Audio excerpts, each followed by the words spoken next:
Hi, my name is Suzie. I'm an activist and a journalist from Auckland, New Zealand. For years, I've worked on controversial issues like the corruption of our intelligence agencies. I was severely targeted as a result of my work. This led to my articles being amplified by the world's most accomplished publisher.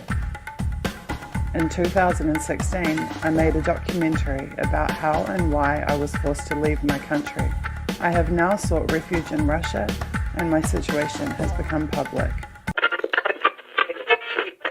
On 882 6PR, the voice of Perth. It's 12:30 right now, and Tony with you, and I'm really happy we finally got through to Moscow to my friend over there, Suzie Dawson. You're listening to a 95BFM podcast. Suzie Dawson is a Kiwi activist and journalist who worked as a member of Occupy Auckland's media team at that time. Now, 5 years later, and following involvement in GCSB and TPPA opposition, she's seeking asylum in Russia, alleging she has been spied on, harassed and threatened by the police. Welcome back to The Wire. Now, finally on the show today, last week it was announced that Suzie Dawson will be the new leader of the Internet Party. Welcome to the Jimmy Dore Show. We have a special guest with us. It's Suzie Dawson. She's an activist, journalist, former party leader, and current president of the Internet Party. Suzie Dawson, an activist and citizen journalist currently seeking asylum in Moscow. Suzie has written extensively on surveillance and the deep state and claims it's not safe for her in New Zealand. My name is Craig Tuck. I'm a lawyer from New Zealand. I act in the area of international human rights. I act for Suzie Dawson, along with a group of other lawyers throughout the world who act for journalists and dissenters in high-profile cases, including the case of Julian Assange. As far back as 2012, Suzie has been trying to warn New Zealanders and other citizens around the world about state targeting and surveillance of citizens and the methods being used to do it.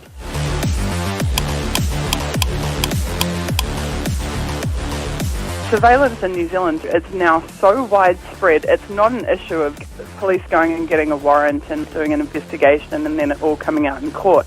The vast majority of the surveillance that's undertaken is never going to be aired in a courtroom. And by that I'm talking about cell phone technologies. I'm talking about lawful interception is the term that the companies that do this like to use. There is a corporation in Wellington, New Zealand called SSI Corp.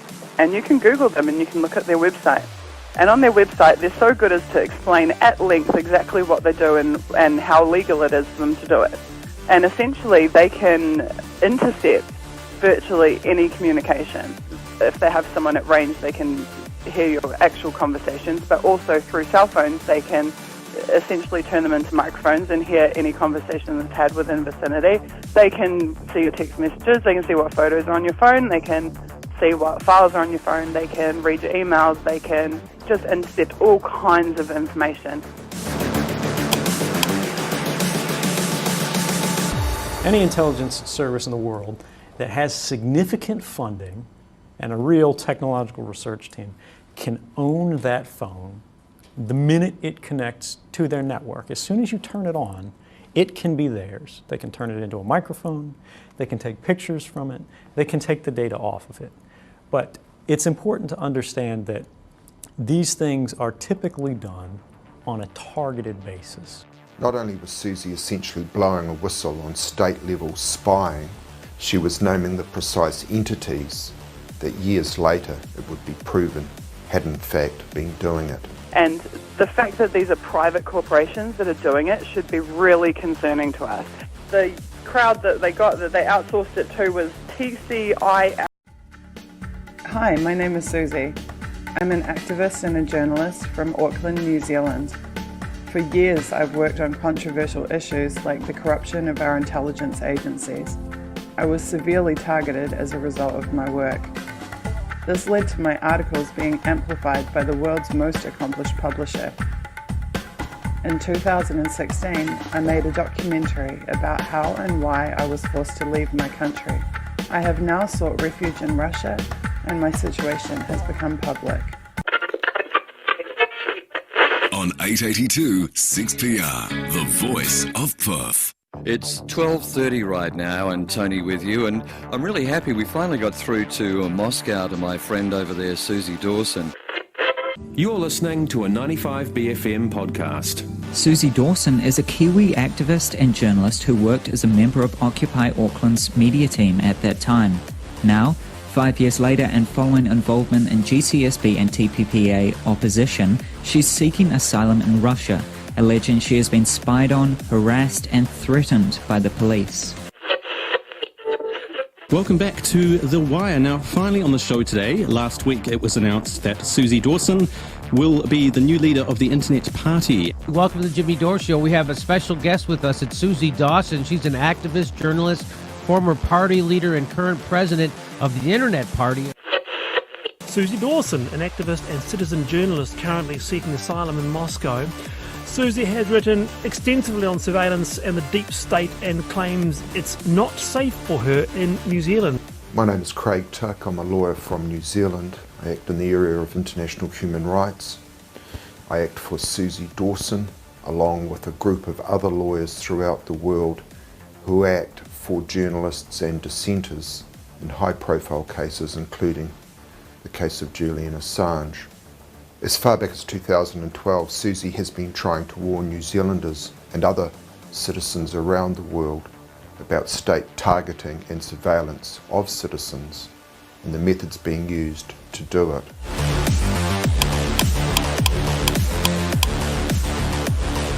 Surveillance in New Zealand, it's now so widespread, it's not an issue of police going and getting a warrant and doing an investigation and then it all coming out in court. The vast majority of the surveillance that's undertaken is never going to be aired in a courtroom. And by that I'm talking about cell phone technologies, I'm talking about lawful interception is the term that the companies that do this like to use. There is a corporation in Wellington, New Zealand called SSI Corp, and you can Google them and you can look at their website. And on their website, they're so good as to explain at length exactly what they do and how legal it is for them to do it. And essentially, they can intercept virtually any communication.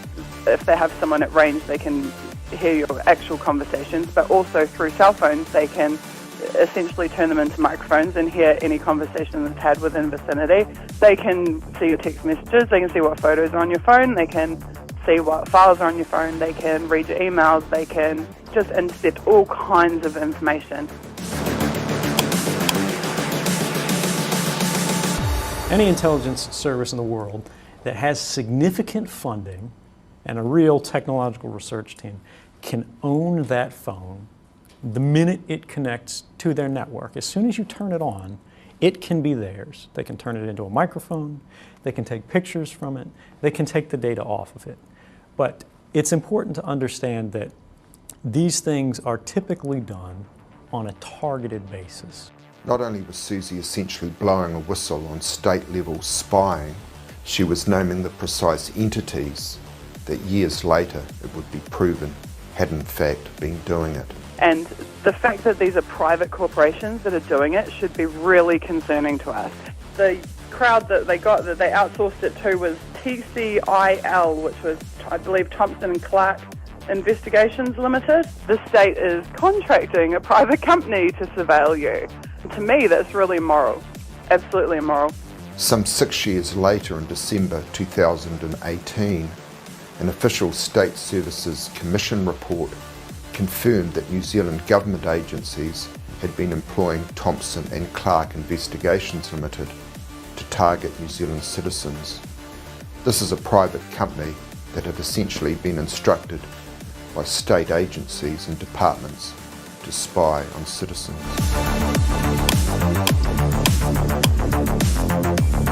More than a dozen police staff are under investigation for passing sensitive information to the private investigators Thompson and Clark. Thompson and Clark. Security firm Thompson and Clark. Thompson and Clark. Thompson and Clark. So Thompson and Clark, aren't some of them old police officers? Yes, they are. Okay, so does that explain the relationship and the free flow of information? Doesn't it actually seem a bit crass? Well, at the end of the day, I guess what I trust is people's intent. The report identifies perhaps inappropriately close relationships, morning teas paid for by Thompson and Clark, invitations to go out for drinks. Were there other companies identified where you inappropriately gave them information, or just Thompson and Clark? There are a myriad of security companies who inquire of police every day. For instance, insurance security. But that's not my question. People listening to this will think, hey, Thompson and Clark were getting stellar, top shelf, gold star treatment from the police. Why? Do you treat other security firms the same as you were treating this one? Yeah. How do you seriously think it looks to members of the public listening to this? Thompson and Clark hasn't just been paid by the government to spy on Greenpeace and earthquake claimants in Christchurch. Tonight, Checkpoint can reveal the controversial security firm has been also monitoring the activities of another 3 activist groups in Northland, Coromandel and Wellington, and the activities of at least 1 further claimant. Suzie has been involved at the very highest levels, with people facing charges from prosecutions coming out of the Eastern District Court of Virginia in the United States. There are more prosecutions to follow of currently unnamed persons. Importantly, information will be coming out in the months to come that will provide transparency and clarity and lead to accountability. Suppression and prosecution of dissenters can't be allowed in New Zealand or elsewhere.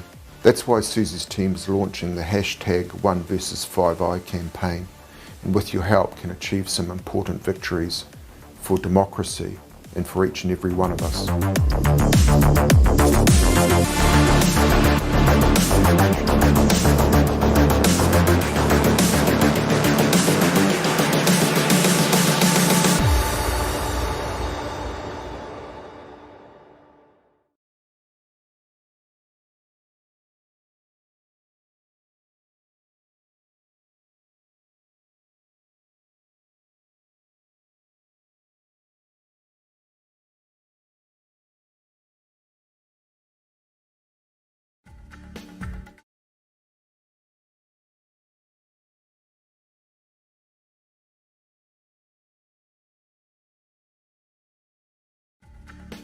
Hi, my name is Suzie.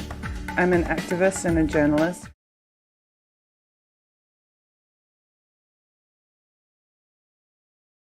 And the president of the Internet Party of New Zealand.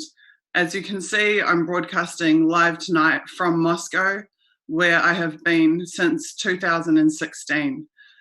Tonight, I am joined by a number of fantastic supporters of mine who have come together at a really critical time for me to discuss my current situation and the broader issues that are related to it. So hopefully, as you will have learned from that wonderful short video that was just playing, I was politically persecuted in New Zealand, my home country, for my activism and my journalism over a number of years. I came, as I said, I left New Zealand in 2015. I travelled to Germany, to Berlin. I continued to be persecuted there. And so eventually I came into Eastern Europe, and the targeting of me, the physical targeting of me, stopped. So I ended up claiming asylum in Russia in 2016. As some really worrying escalations were occurring in New Zealand. Laws were being passed to revoke the citizenships and passports of New Zealand citizens, and revelations from the Snowden files proved that a pro-democracy activist from New Zealand had in fact had their passport revoked by the New Zealand government. I had put information requests into the security services in New Zealand, who refused to confirm or deny whether I was one of 88 plus known targets of the New Zealand security services, and indeed of the United States security services, including the NSA, who we know for a fact was involved in that targeting of New Zealand citizens. In 2018, there was a watershed moment last December where a State Services Commission finding to an investigation, the findings of an investigation into state-sponsored spying of New Zealand citizens confirmed what I'd been saying publicly all along as far back as 2012, which is that up to a dozen New Zealand government agencies and ministries and departments were in fact hiring private subcontractors, including the subcontractors that I had been naming for all of those years, and engaging them to unlawfully spy on and target New Zealand citizens. Subsequently, I was finally able to secure legal representation and to begin planning some modes or methods of redress for me in my situation. When I originally applied for asylum in 2016, it was somewhat rushed because of the circumstances and the serious concerns around my safety were I to travel. My Russian asylum lawyers had advised me that if I took the risk of continuing to travel in and out of Russia, and if my passport was in fact revoked, that I would be stuck in a legal no man's zone, and nobody knew what would happen to myself or my children if that were to eventuate.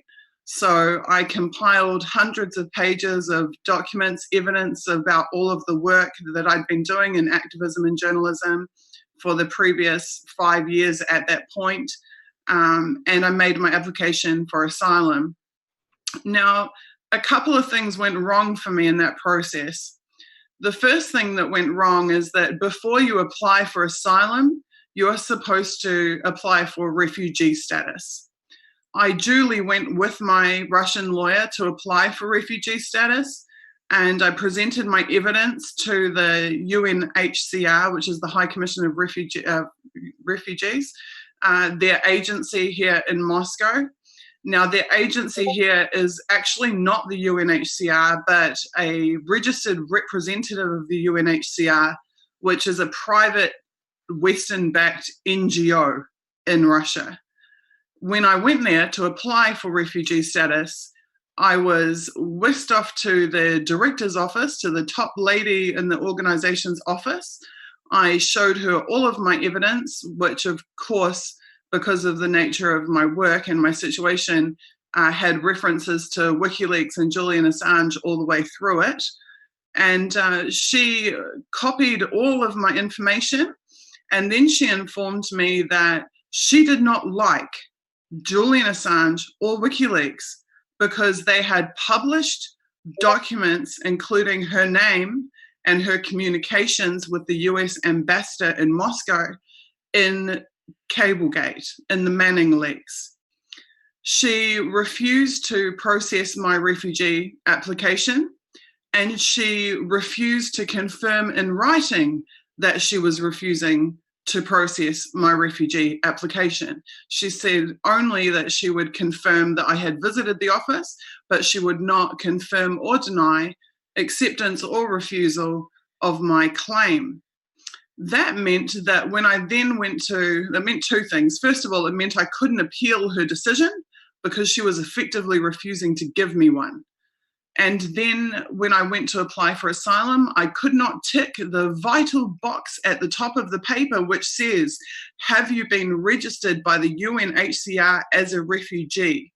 Because I could not tick that box, my asylum application was not subject to international agreements and law, but subject only to Russian law.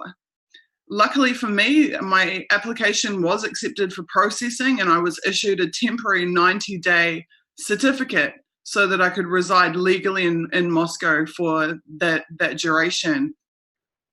Unfortunately for me, the Russian authorities' eventual response to my application was that although I had provided evidence of my work and my targeting from a first-person perspective, I did not have testimony of other people to back up the severity of my situation, to prove the severity of my case. Now, after following through very, very long legal appeal processes over the last couple of years that have dragged on endlessly, I have, with the help of my lawyers, been able to secure that testimony from a number of very, very high-profile, well-known people who have supplied notarized affidavits confirming that, yes, I am at serious risk of political persecution, and that, yes, foreign agencies, including US security agencies, are operating on New Zealand soil with impunity, and that I am not able to return to New Zealand given my current situation.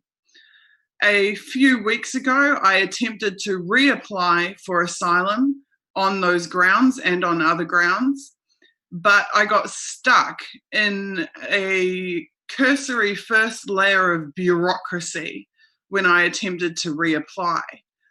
And because I do not have refugee status, I am not protected from detention or deportation. Sorry, somebody's saying that the stream is down. Can you guys just let me know if you can still hear me, or write in the chat, please? If you can still hear me, that would be great, to just let me know. I'll continue in the meantime. So my Russian lawyers have said that it's of vital importance for me to secure refugee status, as that prevents me being detained or deported while I'm trying to reapply for asylum. So, and thank you for everyone who's letting me know that you can hear me. So, unfortunately, because I've been politically discriminated against by this Western-backed NGO who's in charge of assigning refugee status in Moscow, I'm going to have to take up my case internationally to attempt to get that refugee status to protect me. But in the meantime, I am not protected. And what that realistically means for me is that I can't use public transport. I can't go to the bank and use banking services. I can't be sent a money order here in Moscow and collect it. I can't use any community services. My children have been unable to enroll in school and have access to education.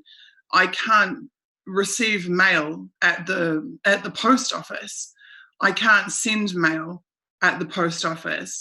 I cannot do any of the most basic functions of existence that everybody else takes for granted, because I do not have the documents that are required to have that legal status. Now, my lawyers are working hard to get my new asylum application filed, but yet again, I'm in the same situation that without refugee status, that application will not be handled under international law or the UNHCR agreements. And so that puts me in this kind of purgatory that is really, really difficult, obviously really difficult to continue to live under. So I have to worry, every time I walk down the street, if somebody stops me, I could be detained or I could face deportation, even though I've never broken a law in my life. I'm not a criminal. I've lived here for 3 years peacefully. I've been no trouble to anybody. So fortunately for me, as well as my Russian legal team, who have been a fantastic support to me over the last 3 years, this year I was able to secure the services of a wonderful man named Craig Tuck. Craig is an international human rights lawyer. He is an absolutely top barrister in New Zealand, and he also happens to be a member of Julian Assange's legal team. So he understands the full extent of the danger and the peril that people who have worked closely with WikiLeaks and with Julian Assange are in. Now, amazingly, a few weeks back, maybe a month back now, Craig Tuck dropped everything and came to Russia. He came to Moscow and stayed with myself and my children for a week. He went through, with a fine-tooth comb, all of the evidence of my case. He spoke to the people that I've worked with and witnesses to my situation, and reviewed my case in full. And Craig said the most amazing thing to me, and it was just incredible to hear. He said to me, Suzie, if you don't get asylum, then the system is broken. So I should probably backtrack just a little bit, you guys. I just want to let you know before I bring Craig on to speak about his experiences here with me in Moscow. I'd like to disclose to you a couple of things. So I very rarely, if ever, have talked about my situation, because I've really just been trying to follow the legal processes and hope that everything will work out on its own. And it's only now that I understand that it's not working out on its own so far that I need some intervention from legal specialists like Craig and others, but also from my support base. I need you guys to know what's going on with me. I need you to know that I'm at risk and that I can't take any day of the week for granted, that I'll still be around here and able to talk to you. I had a very long conversation last week with a close friend of mine, Caitlin Johnston, who you may know, the amazing Australian journalist. And she said to me, Suzie, you've been really invulnerable in your work. You don't show or you don't speak about what's happening to you. You don't show people what's happening. And now you have to get ahead of the story and you have to tell people this is what's happening to you, and you have to allow them to support you. So that's a big part of what tonight is about, is trying to let you know what I'm going through and that I am at risk and that I do need help and I do need support. And we're going to have to create some kind of pressure on these NGOs to do what they're supposed to do, to protect people who are at risk of or who have experienced political persecution, and to grant them their rights under the law. The other thing I would like to briefly mention, I'm also very, very private about my network and my communications and the people that I work with. But I do need to let you guys know that I was working with Julian very, very closely. I was in contact with Julian right up until he was silenced by Ecuador. Prior to that, Julian had been mentoring me, and I had been voluntarily contributing analysis work to WikiLeaks for some period of time prior to that.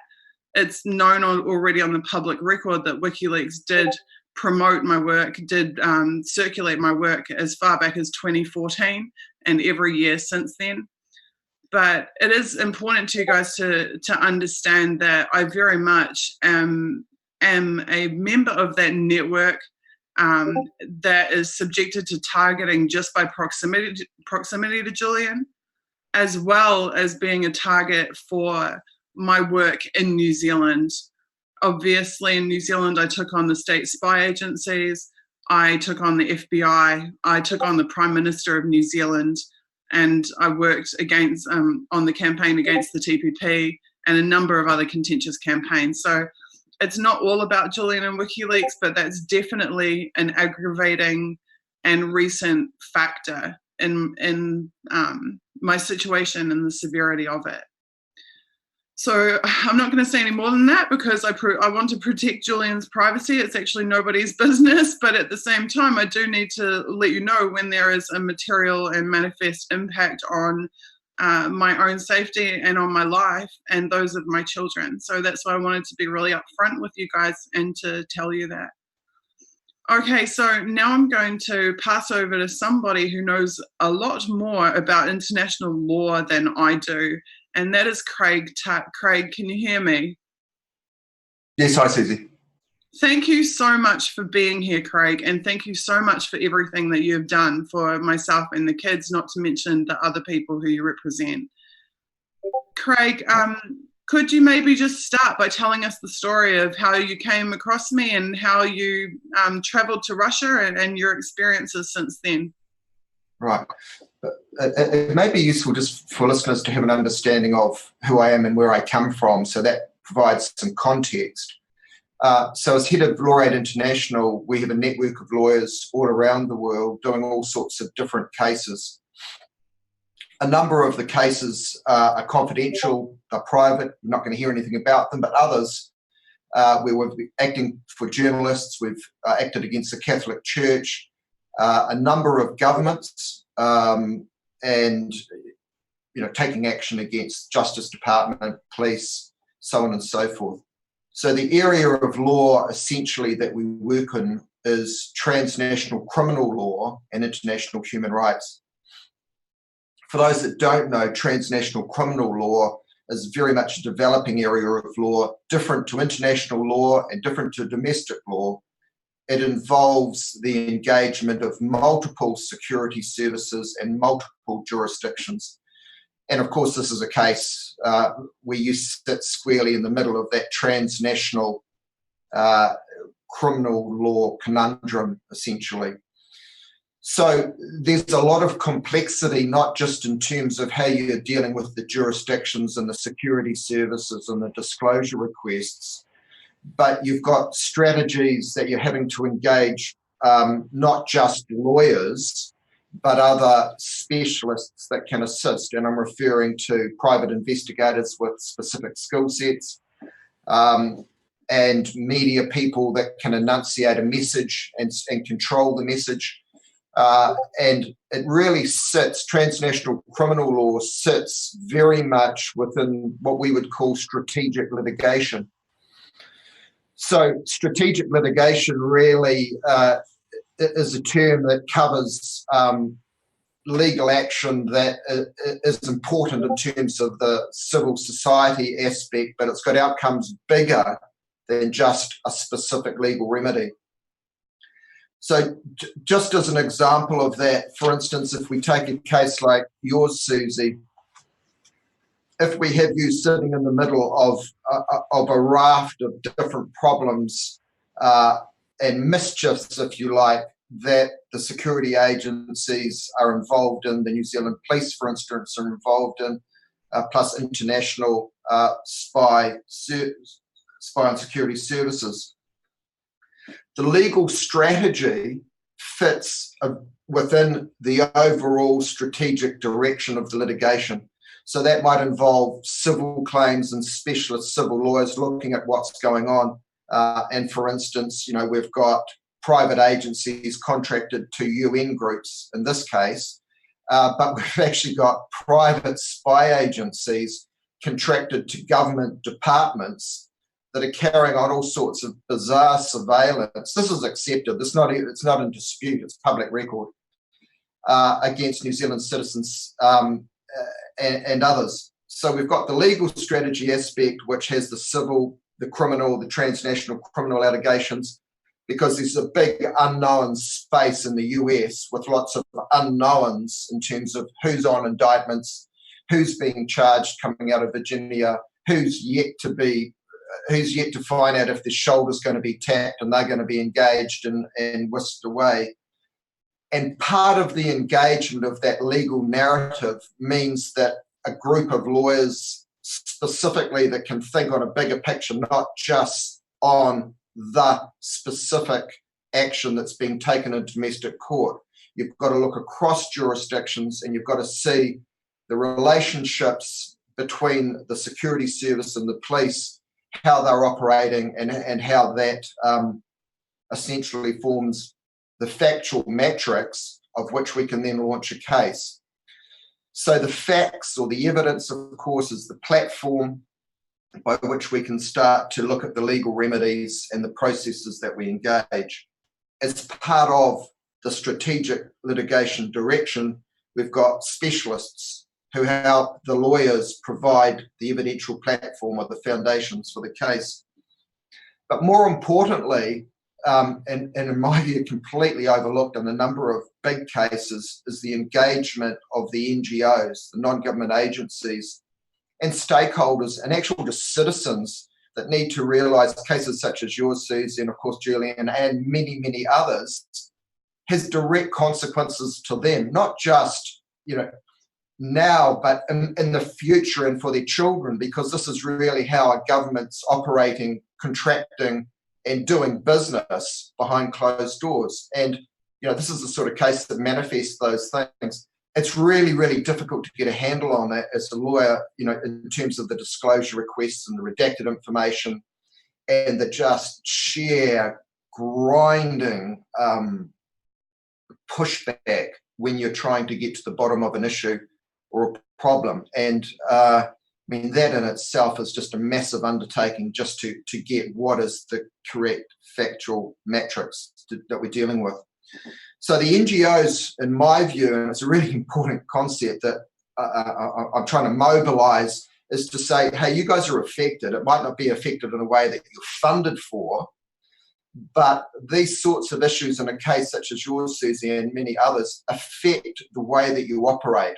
And I'm talking about some of the trafficking organisations and some of the NGOs in the civil society that must see that these cases are the sort of spearhead strategic litigation cases that make a difference to everyone, make a difference to democracy. So as part of that, of course, there are events and there are people that are mobilised for different issues and different agendas. They're part of that strategic litigation mix, as are, the celebrity and the influencers that perhaps have their own agenda too, but are prepared to join the ride, join the impetus to get some action. Another part of that, just to add to, the fabric and the weave, is the whole mobilisation of the political support. All sorts of different agendas and agreements with the Five Eyes, for instance, and other political parties with axes to grind. But, key relationships, the lobby groups, the policy direction, the MPs, even the mayors of town can make a difference in terms of us mobilising what is effectively a legal strategy, but within the strategic litigation context. So just to be clear on that, the mobilisation of that political aspect is key if we view a case like this as having a flywheel. And the flywheel must have lots of different components, and those components must work together as we start to really get momentum. Many cases have lots of different factions and groups that operate against each other, diffuse or dilute a message, and even the legal aspects of that flywheel can operate to stop the impetus that's needed to get real and significant change. Another aspect of strategic litigation, which is where we come here, is how do we deal with the media, the messaging, and that's the mainstream messaging, what's the buy-in there, but that's also in all terms of the social media and the other groups that can get the message out there. So if we look at this as one of those strategic litigation cases where Susie's found herself in the middle of some pretty awful activity, most of it's secret, hidden, very hard to resolve and get to the bottom of by design. It's not just an ad hoc situation in my view, very much a design in terms of the greater networks that Susie's engaged with, the importance of the people who are real and identified and very public targets, and what Suzie, I suspect, is now finding is that she is a reasonably high-value target because of her connections and because of the work that she's done and the surveillance that's been carried out from what we can tell. So as we sort of identify the picture with some clarity, the job that I see is the strategic litigation direction, putting all those parts together and creating something that has much greater impact on citizens that are engaged in this sort of activity, and of course it drives straight at democracy itself. So, with that in the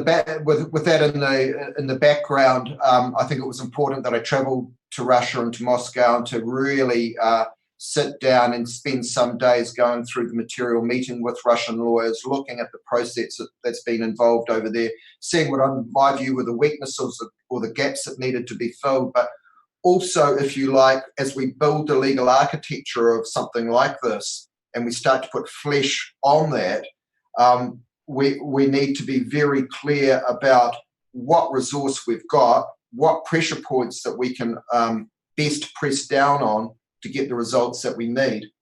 So it's very much a matter of building the architecture, getting the skeleton of the thing right, and then navigating through the various traps, if you like, that we've been confronted with thus far. Okay, I think the good news in all of this, and that I'm very blessed to be able to say, is that we have a group of pretty amazing activists who have a lot of experience with grassroots campaign organising, now working on this 1 versus 5i campaign. And we absolutely will be going after all of those different, what was you said a wheel, you were describing it as a wheel, all of those different spokes that are going after the media, after the political, after the NGOs, etc. And I'm really, really very lucky to have people who are dedicating themselves to that. Having explained the significance of the legal strategy, I think what people are really asking about and interested in is just that first-person experience that you had of, what is it like in Russia? I've had for years people assume that just because I'm in Russia that I live in Putin's palace, or that I'm in the lap of luxury, or I'm on the payroll or something. And I think that I can see you laughing, and it's hilarious to anyone who actually knows me and actually knows how I live, because it's not the case at all. I have nothing to do with the Russian government, the Russian security state. I'm not on anybody's payroll. I haven't had any offers, let alone accepted any offers of assistance from within Russia, outside of my own Russian lawyer who I pay for and I engaged myself. But maybe, Craig, just that human interest stuff, if you could just share with my supporters, what it's like here, what my situation's like here, and what you observed of myself and my children. Right. Okay. So interestingly, I get asked the same questions. What is it like in Russia, and what is the specific situation? Not that I've discussed the specifics of your case before at all, but I mean, essentially you're a mum with 2 fantastic kids, and you're working as a team to make the best of a pretty bad situation. So you're not living in the lap of luxury. In fact, I can see the room that you're in there, and it looks out on one of the government buildings in the background, that things are very tight, that there is a massive unknown in your life that you and your kids live with on a daily basis. I think you've done numerous border crossings, and that there's been some very scary situations along the way. Including, the fact that we've had to have the Russian lawyer fly out on one occasion to assist. It's the unknown. It's the black box, essentially, of what's going on.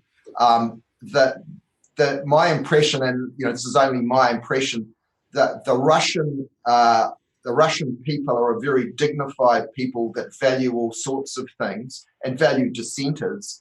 But it's not as if, one, that they're going to go out of their way to assist you, or 2, they're going to resource you in any way. That's just not, it's not how it is. And in fact, it may well be that the surveillance state, which I know nothing about in Russia, may just as actively have as much active interest in you as anybody else. I attended with you at the last asylum claim, and was summarily kicked out of the room by the official there that could have arrested me.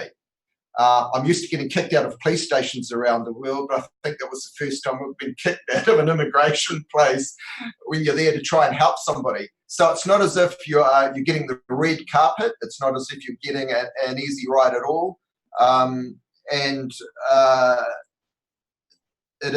Culturally, it's quite different. That's what surprised me about the place. Culturally, it really stands by itself, doesn't it? And it's very difficult to describe. It's where you live, it's a 24-hour place. There's lots going on. The parks and everything are beautiful, but you guys live in a very, very tight situation financially. You live in a very tight situation in terms of where you live.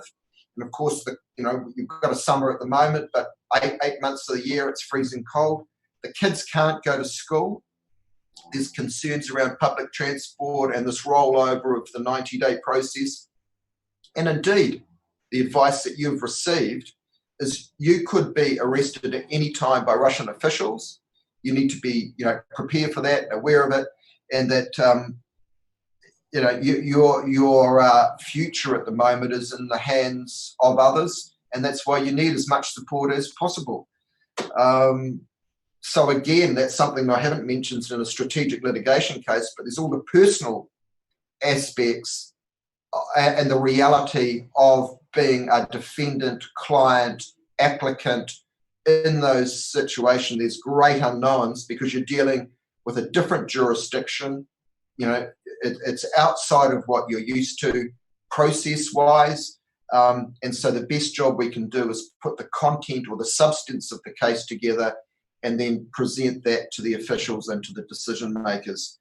But certainly there's no obvious friendship from the Russians or anything like that. They will put up with dissenters and people that are applying for refugees like other countries.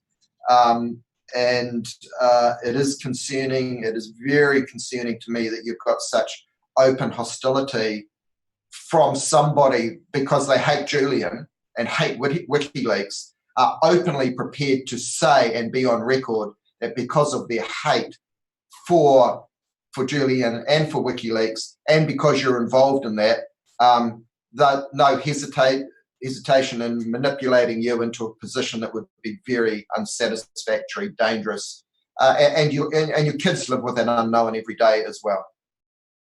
Absolutely. Thank you for those observations. I'd just like to give a little bit of clarity around the Russian situation. So they really could have arrested me, as you say, any day of the week. They know where I live. They know my phone number. So I think if they really aggressively wanted me out, they would have done that long ago.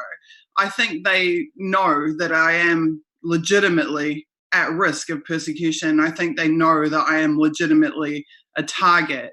And I think that even though I've had no direct contact with them outside of queuing in an immigration office and trying to file paperwork, my feeling is that Russia has effectively protected me for the last 3 years just by not throwing me out, and that I'm actually really grateful for that, because as you said, when I tried to travel to other countries and other places, I had very scary targeting situations, and things were it got to the point where it was abundantly obvious to me that I could no longer continue to travel safely, which was why I originally applied for asylum.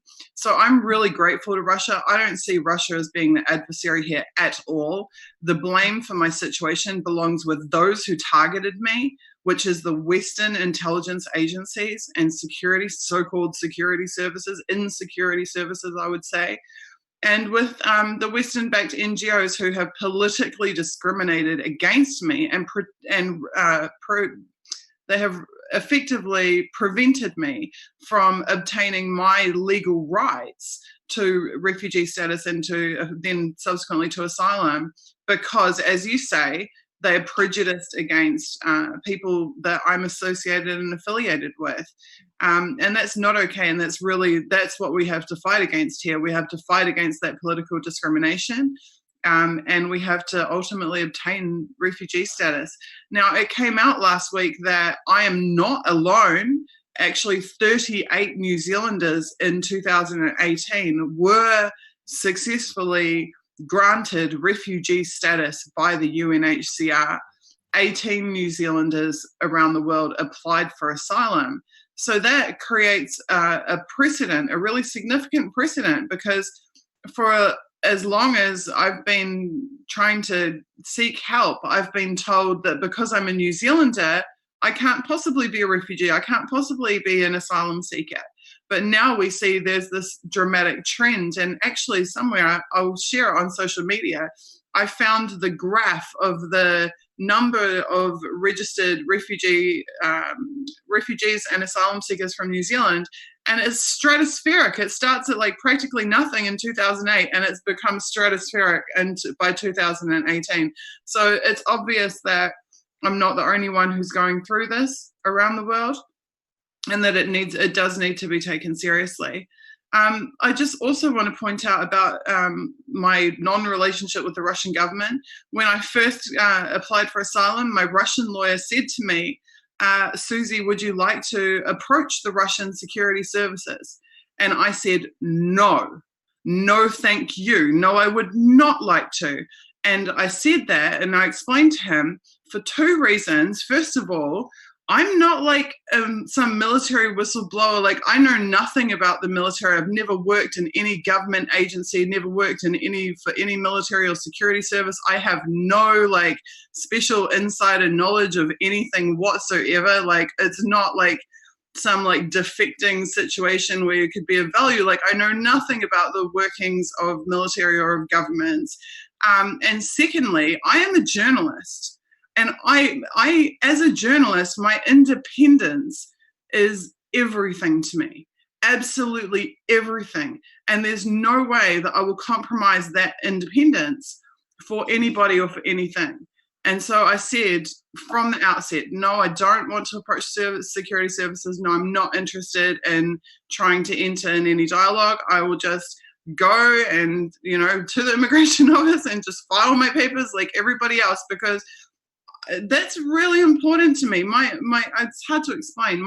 It's not just my independence, it's my integrity. It's my integrity as a reporter.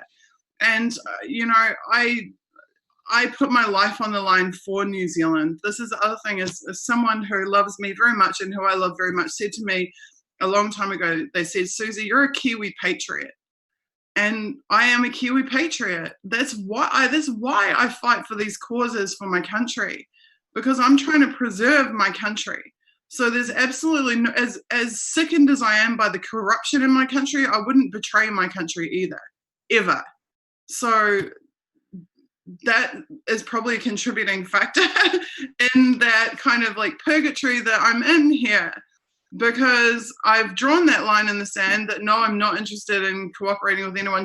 Not that I've been offered it, but should that even arise, I would say no, flat out no, even if it meant I was kicked out of the country, even if it meant that I was up shit creek. That's just my own integrity demands that I maintain that independence. And Julian is very much the same. Julian is absolutely the same. And there's something very few people understand about Julian or about WikiLeaks. They are fiercely politically independent, and Julian would make that same situation and has made that same situation. Julian would burn himself on the stake before he would sell himself to a political interest. And I feel like all the work I've done would mean nothing if I was to compromise myself in such a way. Having said that, I also see Russia being bullied and lied about on a grand scale. I couldn't, myself, when I first came here, I understood very quickly that I'd been lied to about Russia my entire life growing up in the Western world. The real Russia that is all around me doesn't even vaguely resemble the depictions of Russia in Western media or in movies and Hollywood and in Western culture. We have literally been lied to and deceived about Russians and about Russia. And as a truth teller, I feel a duty to say that to people, to actually inform them, hey, this place is clean and this place is safe. I don't think I've seen one drunk person in public in the 3 years I've been here. I can walk around at 2 o'clock in the morning here. I can't do that. I can't walk down K Road at 2 o'clock in the morning in Auckland. Just on that point, to give some listeners, my view on that. I mean, entering into the subway immaculately clean, you could have eaten your lunch off the floor. There's, beautiful artwork in 180 different stations. I think I saw one drunk person, and it wasn't a Russian, in 8 days. And I saw 2 homeless, which were very transient, but the rest of the time, no. The stuff that I've been fed over, the last 50 years about what Russia is or isn't was quite surprising for me, because it was a completely different impression on that, and people's openness to discuss all sorts of things. And this is a city of 15 million people. You walk down Queen Street in Auckland, a city of 1 million people, and there is 60, 75, 100 homeless people. You walk around Moscow, and as you say, there's 2. So we're just totally deceived. This whole idea of like drunk Russians and mafia everywhere and everyone wanting to escape Russia is just total bullshit. It's manufactured absolute tripe and bullshit. So when you hear me defending Russia, I don't defend Russia because I have any interest or any coordination or any ties to Russia in that way. I'm just telling what I see in Russia, and what my experiences of Russia are the same as in New Zealand. I was telling what my experiences in New Zealand were. So that's entirely consistent. I would like to bring John Kiriakou in right now, Craig, because you mentioned the pending prosecutions in the Eastern District Court of Virginia. We know that Kim.com, Julian Assange, Edward Snowden are all being prosecuted in that jurisdiction. But as you also mentioned in the promo video for this campaign, there are other pending prosecutions of unknown persons. John, could you please, and John, I should mention, is the world famous CIA torture whistleblower who has paid a horrific personal price for blowing the whistle on the involvement of Western intelligence services in torture and in crimes against humanity. John, welcome to the stream, and thank you for being here. You're muted. I'll just unmute you. Hold on a second. Hi. Hi, thank you. Thank you so much for being here. No, thank you. I want to start by just saying I truly wish there was more that I could do. I wish that I could sit here and talk about all the good news and all the optimism, and I could tell you not to worry, and I can't do any of that today. I'm going to try hard, Susie, to not sound like a broken record, because you and I have had this conversation many times, and it's kind of a hard conversation, isn't it? The truth, believe it or not, the truth is comforting to me, even if the truth is doom and gloom. I'd rather, I'll never pick comfortable lies over uncomfortable truth. So hit us with it. Hit us with it. What is the reality if you are a target, or if you're even drawn into one of these investigations of the Eastern District Court of Virginia? Yeah. You know what? The truth is that you have to hire the best attorneys money can buy and hope for the best. I've said something on the Unity for J presentation that we've done in the past. I'm going to say it again because I think is important. One of the most valuable lessons that I learned in the course of my own case in the Eastern District of Virginia came during an outburst from one of my attorneys. I had 11 attorneys, if you can imagine. I had 11 criminal defense attorneys, almost all of whom were billing me at $750 an hour. And I'm talking about 7 years ago, $750 an hour.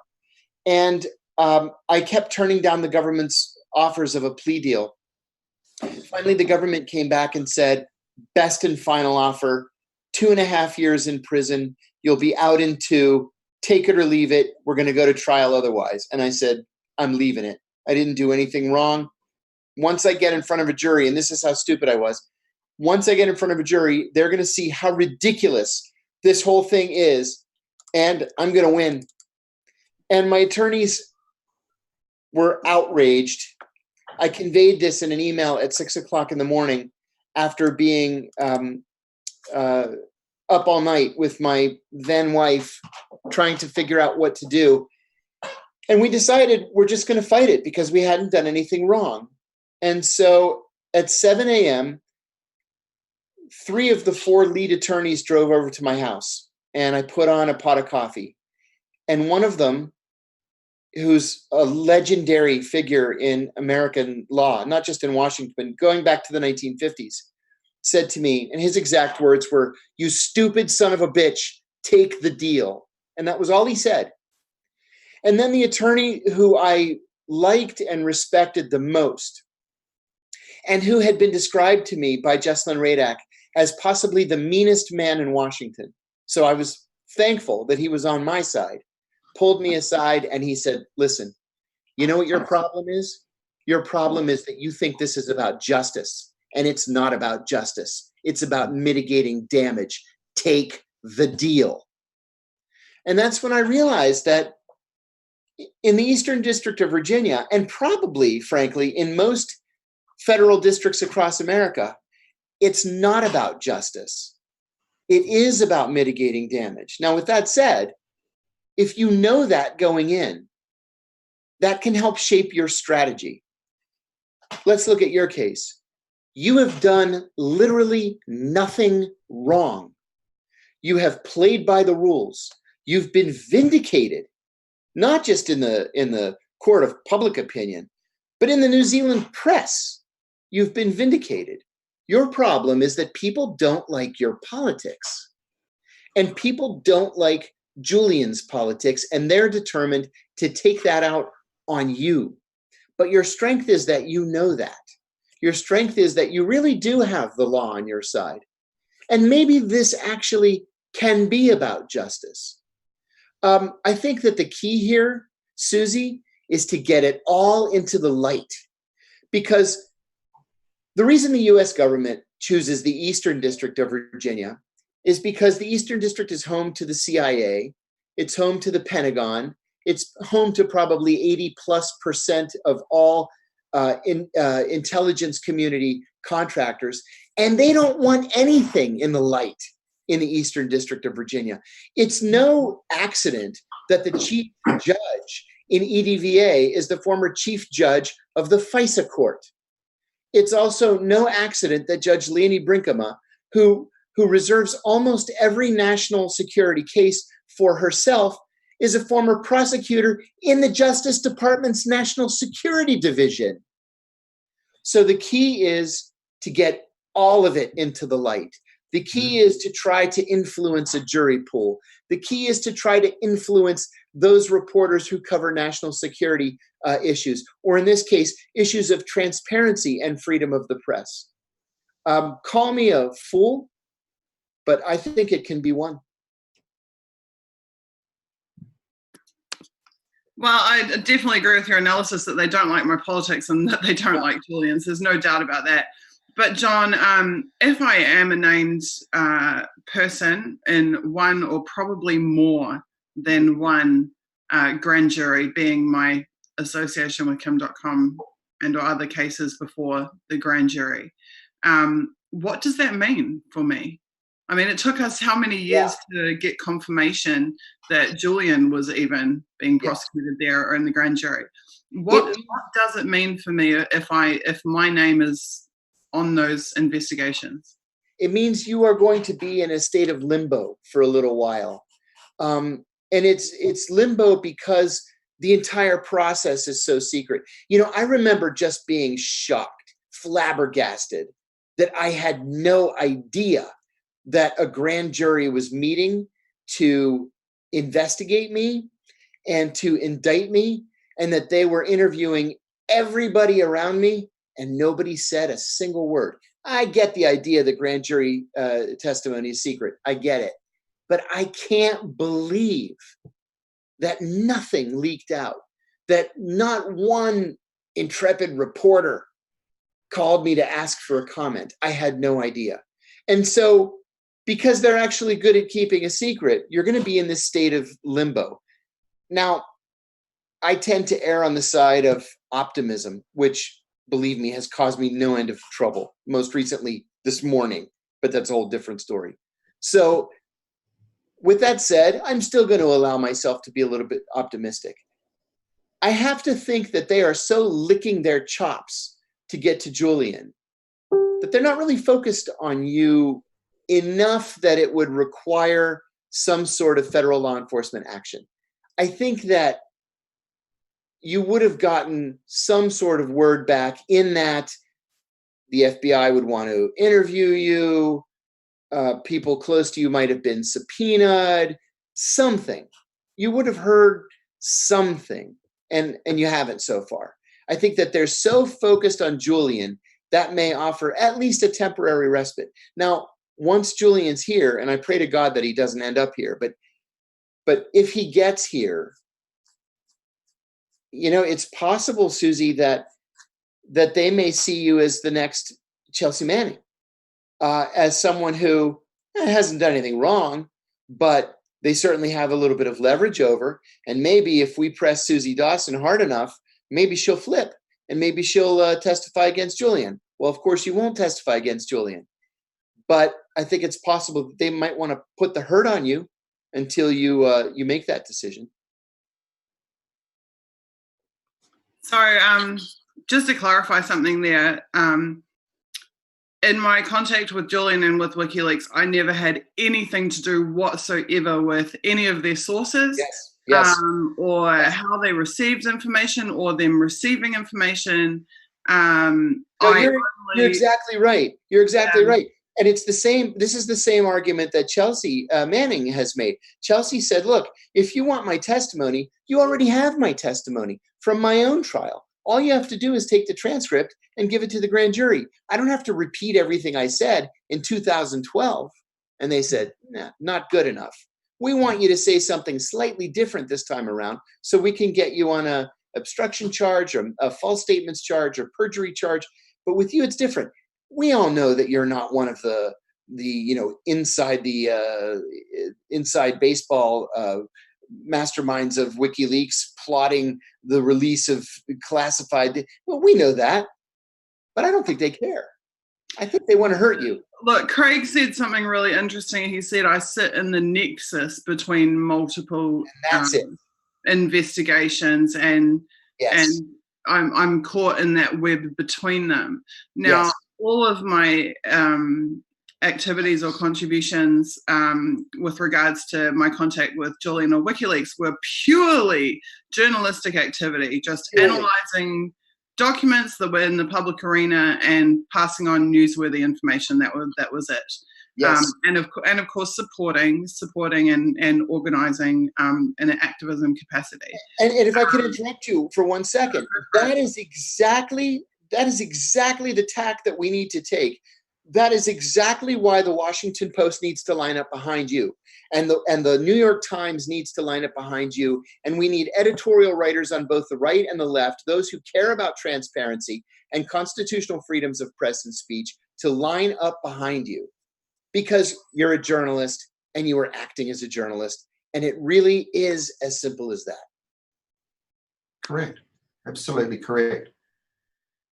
And this isn't really a situation perhaps to get into legal definitions, but this is a definition game, and the ass kicking follows who defines who's doing what and when, and then the actions taken. But in terms of the discourse or the narrative that's approached, aiding, abetting, supporting, encouraging, that all sort of links into the parties provisions of most criminal charges. That you can be captured within that sort of net. But what has really dismayed me to date is, the attempt, the blatant attempt to control the definition of who is a journalist, and then, connect foot with ass following that definition. And so the messaging and the control of that, all citizens should be concerned. Anybody involved in the democratic movement needs to say, hey, this is one of those cases that has a strategic litigation aspect to it, where civil society needs to engage in a much greater way, regardless of whether there's a charge sitting in the Eastern District of Virginia. These are the sorts of cases, and there are many that people should support and get behind. And it's an education just, around all the different aspects of that flywheel to make it move in whatever direction you want.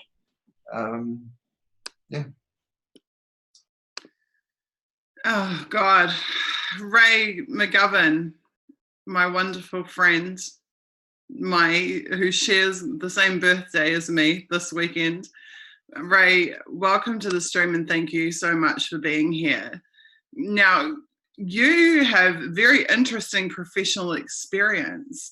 Not only are you a veteran of the CIA of 30 years, but would you like to tell us about what area of interest you had in the CIA? Well, I hate to tell you how long ago it was that I decided to major in Russian, but it was over 60 years ago, all right?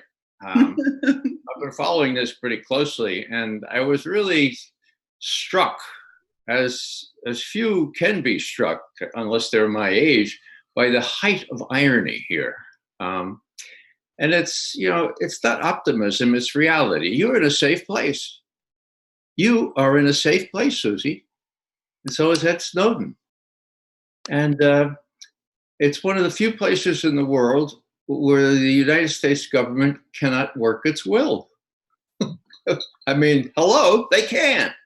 Look what I remember when our Attorney General, that is the U.S. Attorney General, Eric Holder, tried to persuade his opposite number in Russia, look, you have to give Ed Snowden back to us.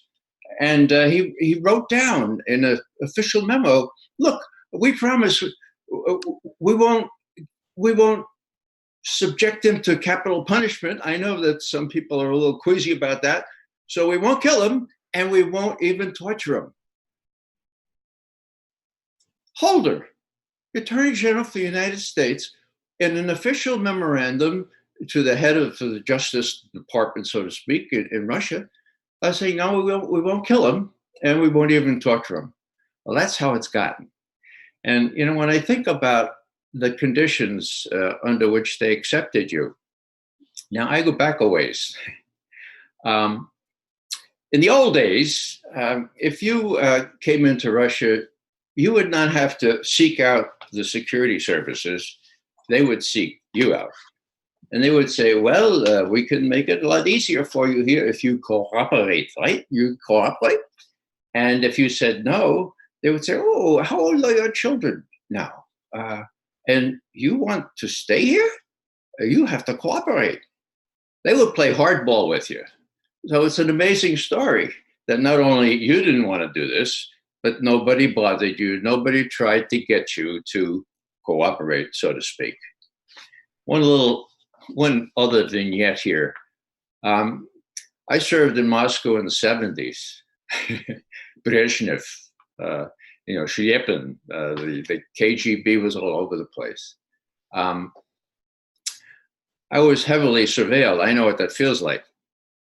Now, you said you were heavily surveilled in Germany. What do the Germans care about you? Oh, they care about their master. It's called the United States of America. And if America says, surveil Suzie, give her a hard time and give her physical problems, surveillance, they'll do it. They go to Russia and they let you alone, don't they? I mean, this is not being in Putin's pocket. This is reality, okay?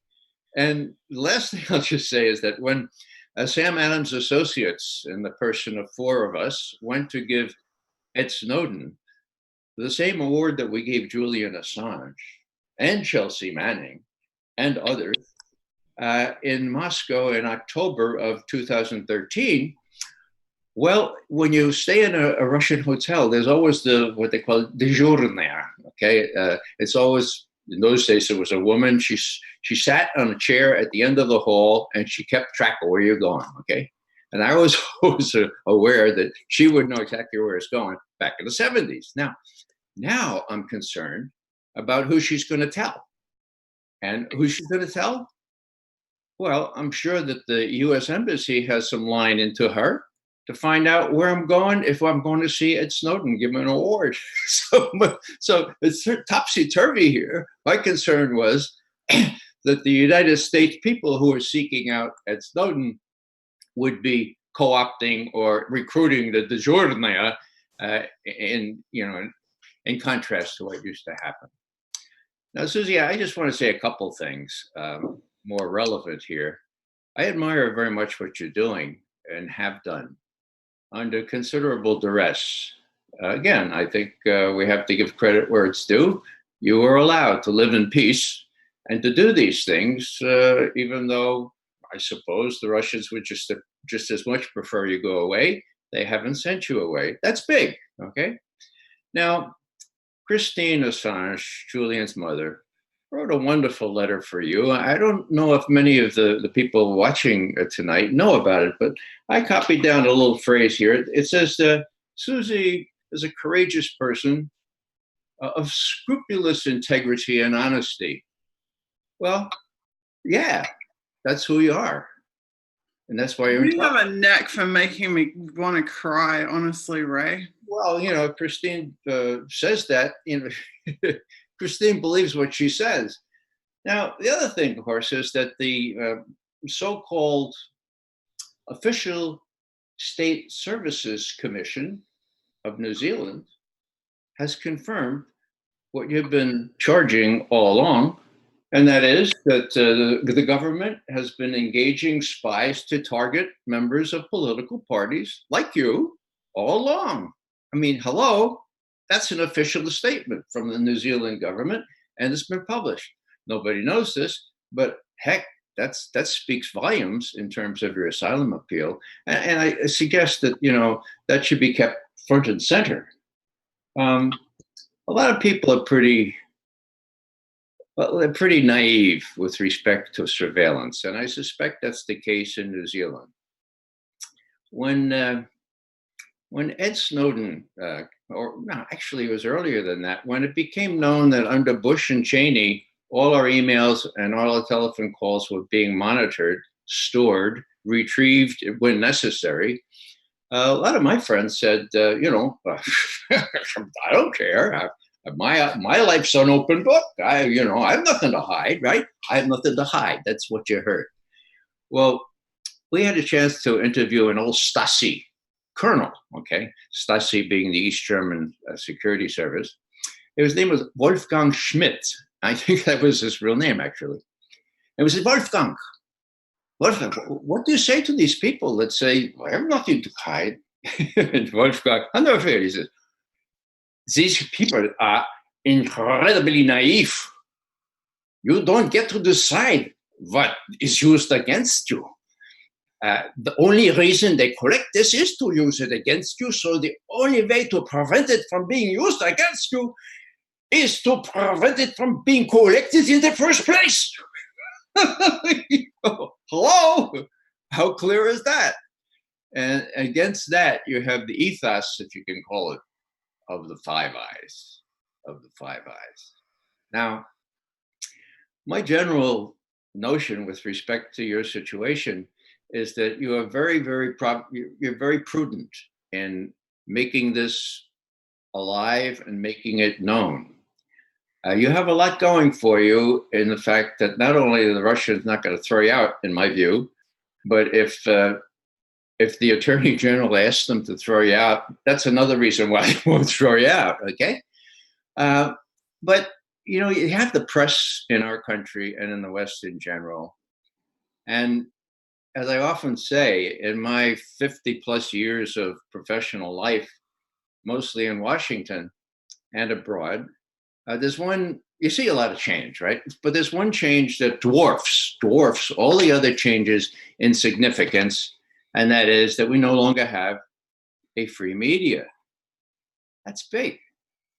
They're all co-opted, okay? That's why they hate Julian. An independent person that they don't control. And people who help Julian.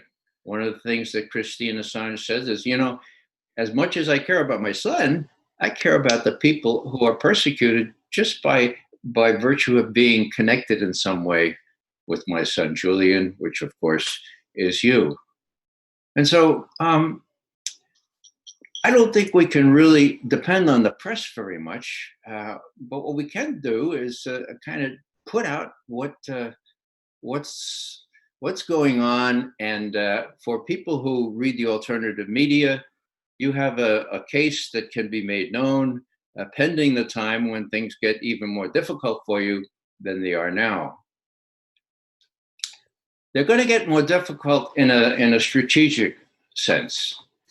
And I'd just like to, close with this because it's the overarching background or backdrop to all this. It's the ability of somebody to tell the world what's going on the ability that Julian has manifest, and with his help, people like you, and people don't want that to get out. I'll give you an example. There was lots of information around before 9/11 about what was going to happen. NSA had some. They had the most specific and tangible information, but because of their screw up in purchasing a system that was very expensive and didn't work, they missed it. They couldn't find it. They couldn't retrieve the information, okay? But the FBI and the CIA also had that kind of information. And there was a great big cover up. Now, why do I mention this? Well, the people in the FBI, including Colleen Rowley, who is the counsel to the FBI office in Minneapolis, Minnesota, and one of the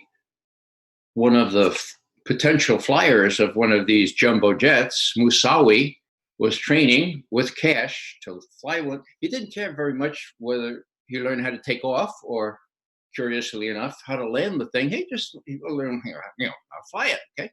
Well, they were onto him, okay? And they couldn't get their headquarters in FBI headquarters in Washington to let them search his laptop, for God's sake. They arrested him on a overstaying a visa charge or something like that, but they had his laptop and they couldn't get permission to do that. Now, that kind of malfeasance or misfeasance was rampant.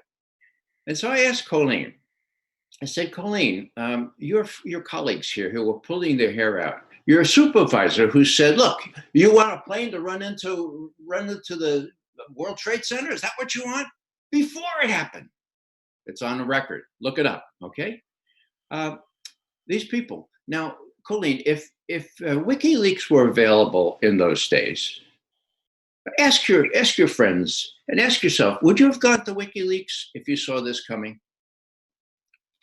She said, let me think about it. Then I talked to a fellow named Bogdan Zakovic. He ran the red team that used to try to infiltrate airports and aircraft. He's one of our veteran intelligence professionals for sanity. And he told me that 9 out of 10 times they could not only get on these aircraft, but they could smuggle weapons on these aircraft, okay? And he reported that up the line and they ignored him. Why? Because the industry didn't want to spend the extra $900 to put a bolt on the cockpit door. That's why, okay? Now, I asked him, I said, you were pretty irate knowing what was going to happen. You had infiltrated all kinds of airports and everything. What would you have done if WikiLeaks were available in those days? And he said, I would have surely taken advantage of the secure way of getting this message out. And so did Colleen Rowley's friends in the Minneapolis office that had the Musawi thing. So what am I saying here? I'm saying here that whether it was a misfeasance or malfeasance, or whether it's mostly a cover-up for incredible screw-ups, the government wants to hide that, okay? They don't want that to get out. And so that's, Julian Assange is a big, big threat in that respect. Lastly, before I overstay my welcome here, I just want to broaden this out to the strategic level and say, 80 years ago, I was supposed to be born. But I had these earphones inside my mother's womb, and I heard about Molotov and Ribbentrop concluding that non-aggression agreement that day. And so I stayed in. I emerged 2 days later. I felt it might be safer. 2 days later, the 25th, that was 1 week before Hitler did a false flag operation at a couple of Poles and so forth. You know the story. And that was the beginning of the war. Why do I say all that?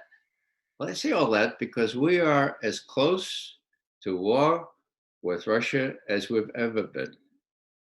And with the cancellation of the INF treaty, the Russians are really worried about how unstable our president is, how feckless our military are, And I just want to, if it's possible, to play just a 2-minute clip with Putin talking 2.5 years ago about these emplacements of so-called defensive anti-ballistic missiles in Poland, for example, and in Romania, where they are now.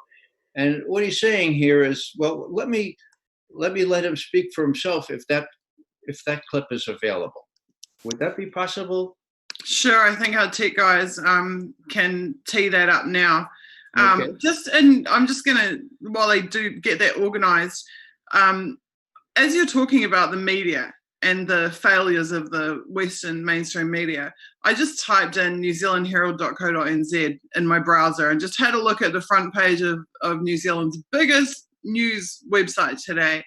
And I'm reading somebody smoked weed with some Olympian, and I'm reading Trump tweeted some junk, and oh God, there's just somebody else has watched Scottman's hilarious argument with Alexa refusing to stop playing the Bee Gees, and here I am, a New Zealand citizen, mother of 2 other New Zealand citizens, and having to seek asylum from New Zealand as a journalist for journalistic activity and protected democratic activism, and with someone of the stature of Craig Tuck saying this is a significant public interest case, with people like yourself and John Kiriakou in attendance also trying to draw attention to this. And the front page of the New Zealand Herald doesn't have a word about 3 New Zealanders in Russia seeking asylum from New Zealand. Instead, they're talking about some celebrity smoking weed and some other celebrity, some other person having issues with their Alexa. This is the standard of media. And then, as you say, you contrast that to WikiLeaks. WikiLeaks doesn't publish vacuous shit. WikiLeaks doesn't publish nonsense, filler, just, oh God, it's like decaying people's brains, like what mainstream media are pushing out. WikiLeaks publishes verifiable fact, verifiable truth. That's why there's such animus toward WikiLeaks, of course. I think it's impossible not to despair of all this. We do what we can. The empire is eroding, if not falling. The truth is going to come out about Russiagate. And if the president has any guts at all, the people who are responsible for that charade are going to be held to account.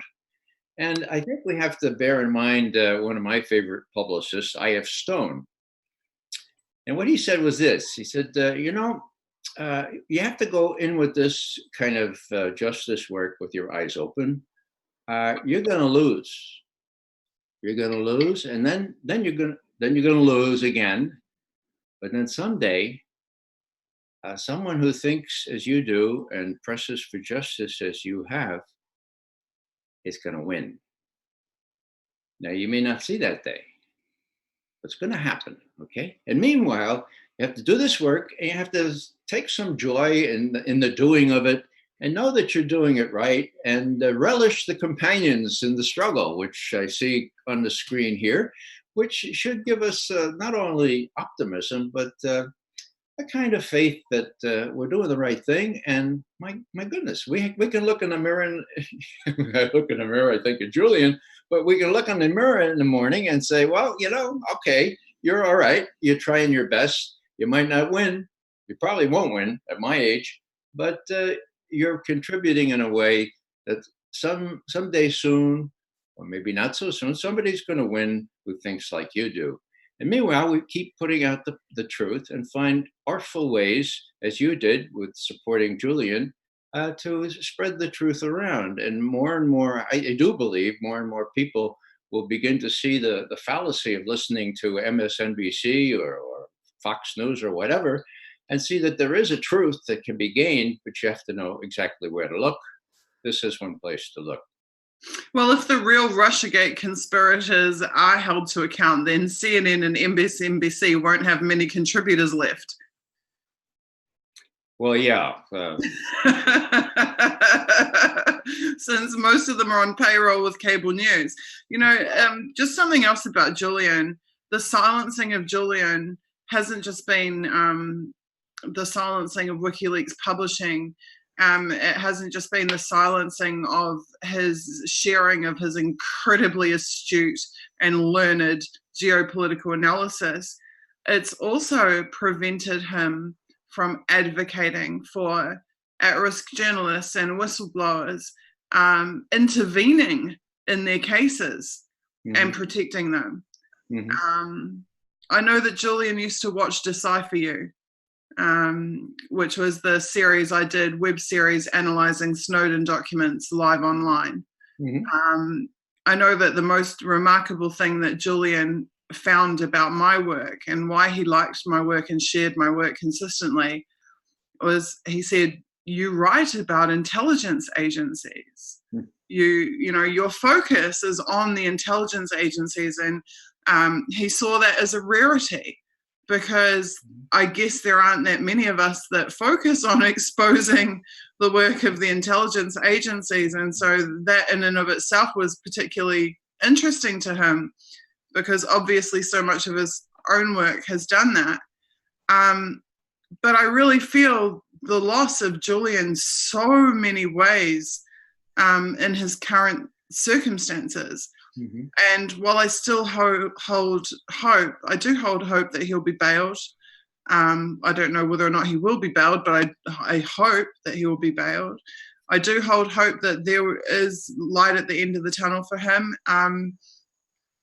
In regards to the IF Stone thing, I know from my own circumstances, I never thought I would see a day where New Zealand mainstream media figures would be on the TV saying, yes, a dozen government departments were engaging private agencies to spy on New Zealand citizens. I thought I would be 100 years old and still screaming that from the rooftops and being called a nut. I never thought I would see the day where I would have a top class lawyer, international lawyer, understanding the intricacies of my situation and advocating for me in the public arena. I never thought I'd see a day where there would be a public campaign to support me. In the thick of everything I went through, I just felt like this is it. This is going to be my life. Until the day I die, I will be persecuted. I will not be believed. I will not be taken seriously. I will have no support. I really believed that. And so I was shocked when eventually the truth did come to light. And I was shocked when I was able to get representation of the caliber of Craig Tuck. And to be honest with you, I was shocked when 15 activists said, yep, let's make this campaign, and have done all of this wonderful preparation and work to make that happen.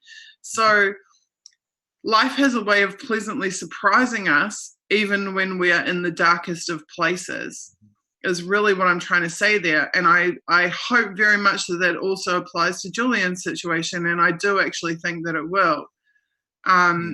There are ever-increasing numbers of people taking action to support Julian around the world.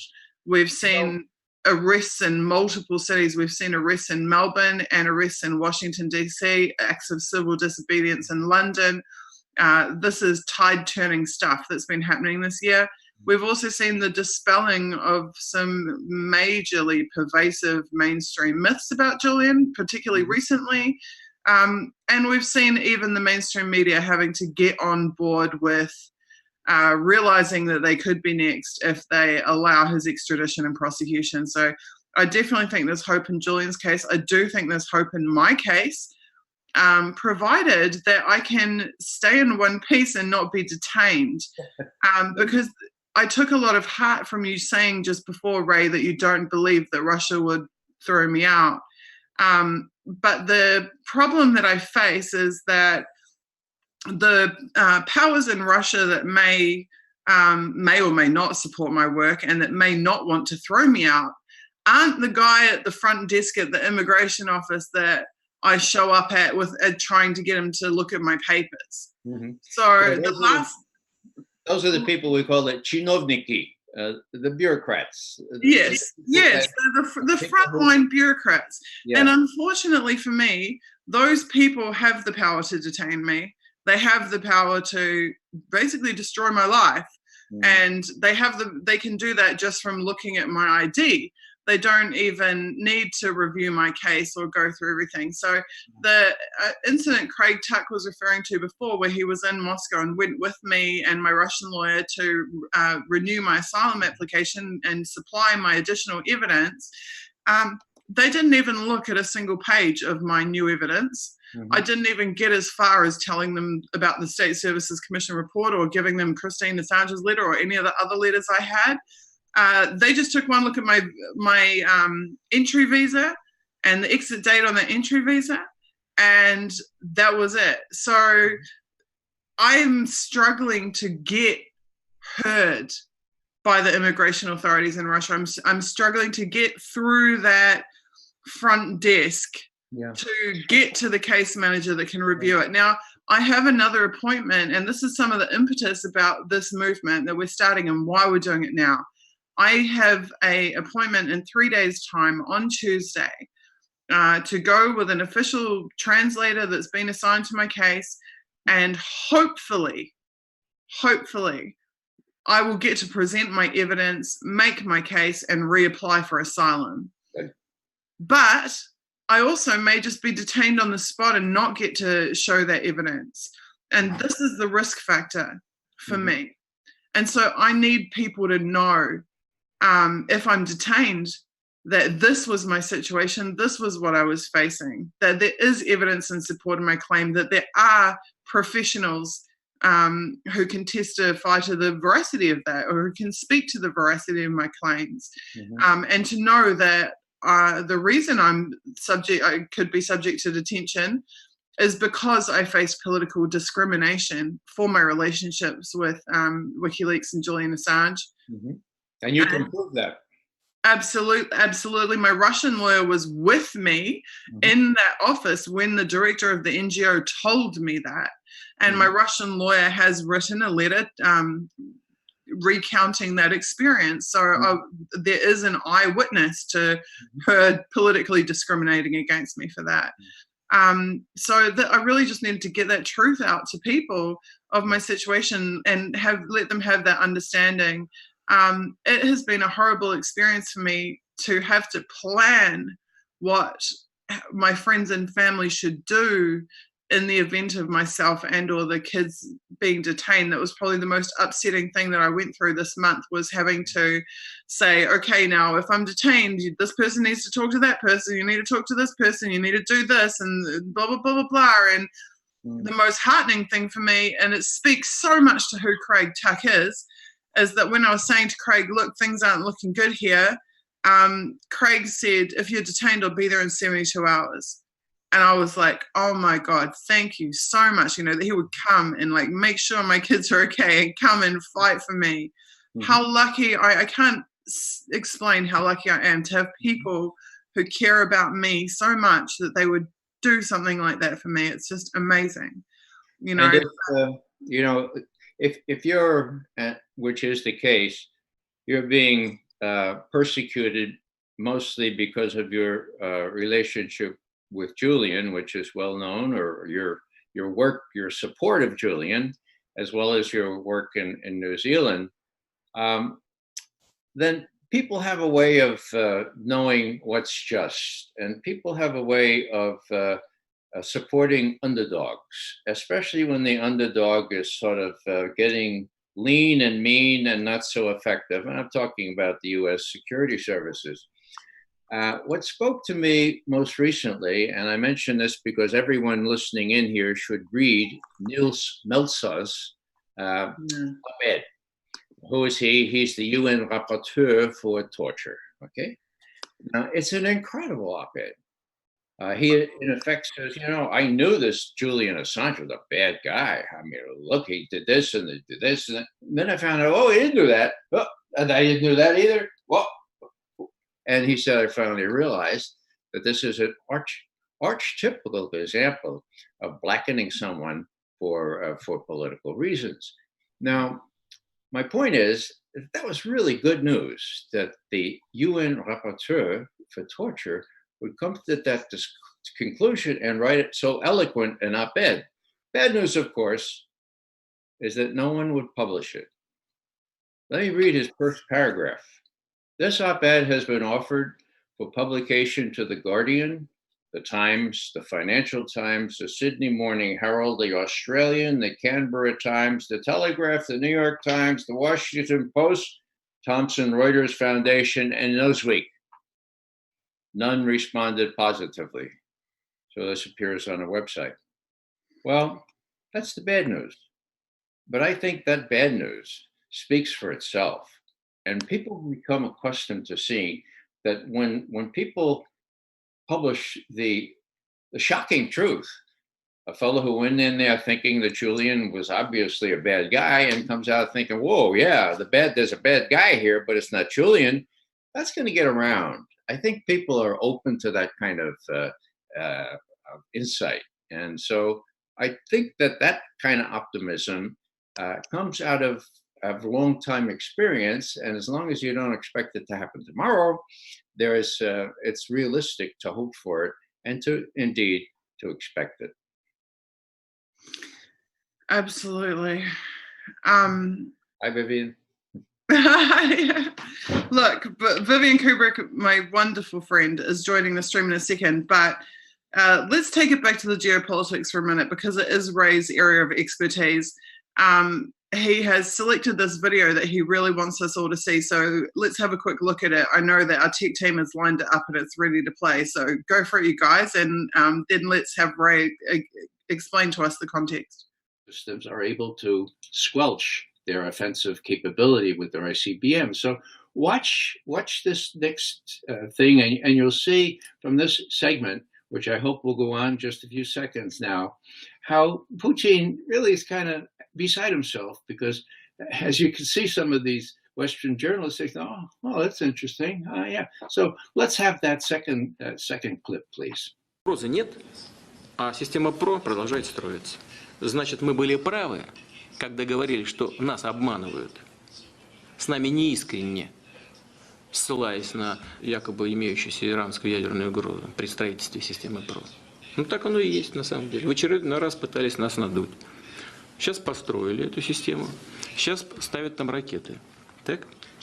Но вам должно быть известно, что ракеты эти закладываются в капсулу, которая используется для пусков ракет средней дальности «Томагавк» морского базирования. Туда закладывают сейчас антиракеты, способные поражать цели на расстоянии 500 километров. Но мы знаем, технологии развиваются. Мы примерно знаем, в каком году примерно американцы получат новую ракету, которая будет уже не 500 километров, а 1000, а потом больше. И с этого момента они начнут угрожать нашему ядерному потенциалу. Мы по годам знаем, что будет происходить. И они знают, что мы знаем. Это вам только вешают лапшу на уши, как у нас говорят. А вы, в свою очередь, вешаете своему населению. И люди не чувствуют опасности. Вот меня что беспокоит.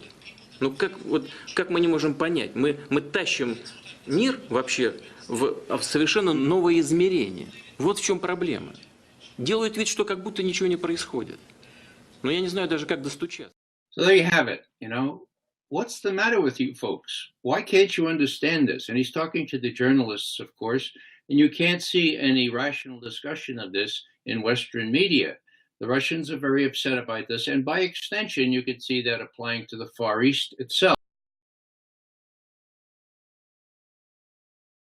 Discussion of this in Western media. The Russians are very upset about this, and by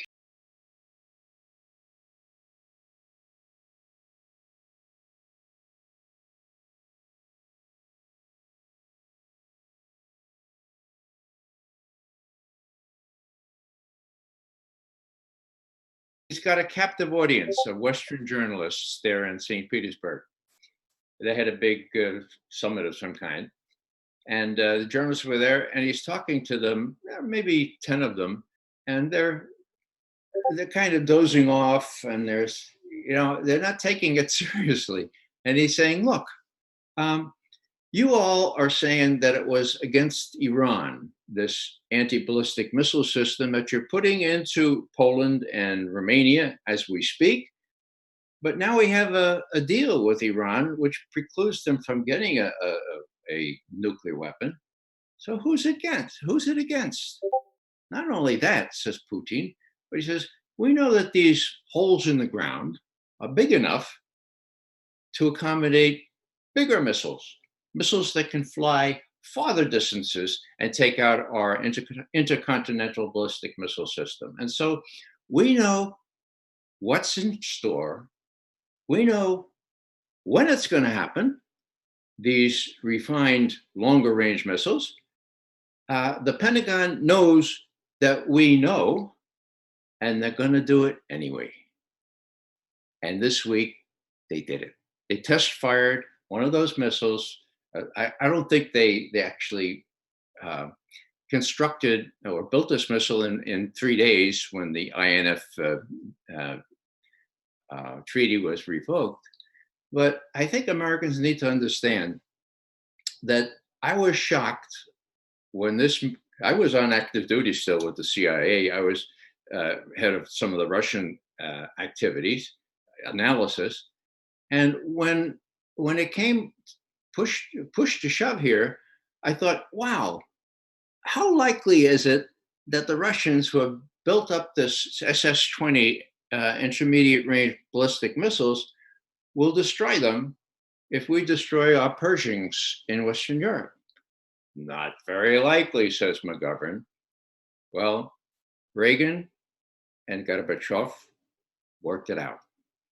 Not only was it implemented, but the most intrusive inspection system, including people like my good friend Scott Ritter, were there on the site when these things were destroyed. A whole class of missiles destroyed, okay? And now what? Now the US wants to get out of that, has gotten out of that, and the Russians as well. And today, Putin warned very explicitly, look, this is really a volatile situation.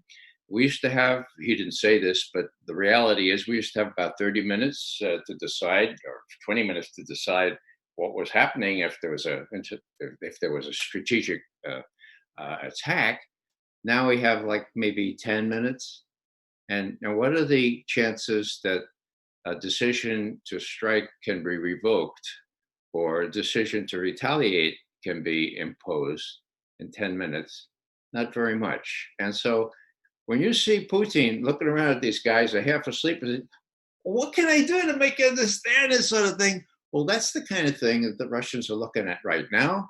And the people on our side, Pompeo, the Secretary of State, he may have come in first in academics at West Point, but that's more a reflection of West Point than it is of Pompeo. And these people are just, they're clueless, or they believe that maybe it'd be a good thing to have a nuclear exchange. Maybe then Jesus will come back quicker.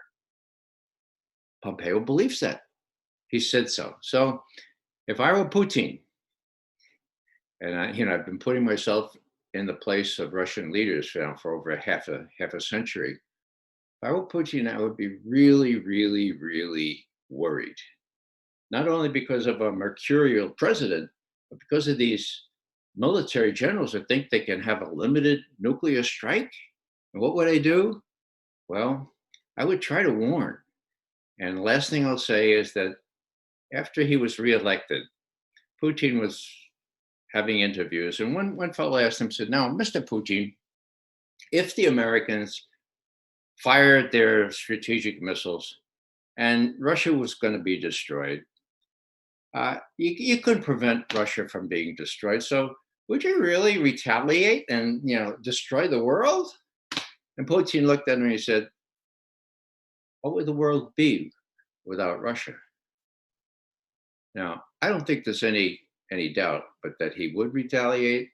And the worry that I have is that I know of several close calls that if we had less than 20 minutes to decide what it was, would all be not here this evening. Hate to leave you on that bleak note, but that's what's happening here. And that's one reason why it's so important that people like Suzie and people like Julian and people who are really hell-bent on getting the truth out need to do that partly to avoid the consequences of policymakers who really don't get it. Wow. I don't really know what to say. I've seen the geopolitical situation change so much just in the short time that I've been here. In 2016, when I first applied for asylum, it was a matter of just a few weeks before the US election. September 28th, I think it was, 2016, I first applied. We're sitting now in a very different place in August 2019, where I'm trying to reapply for asylum and introduce all the new evidence that I have than we were in 2016. I've seen firsthand the impacts on Russia of the sanctions, the economic impacts. Having said that, it's still actually a really beautiful and well-functioning place with a lot of local manufacturing here, which is remarkable to me because I watched in the 90s in particular that local manufacturing gets stripped away from New Zealand. I've seen firsthand the privatisation agendas, the neoliberal globalisation impacts in New Zealand. And by contrast, I've seen the sectors of Russian society which have not been impacted by that. They haven't been subjected to privatisation and austerity agendas in the way that the Western countries have. In many ways, the Western nations are also under sanctions.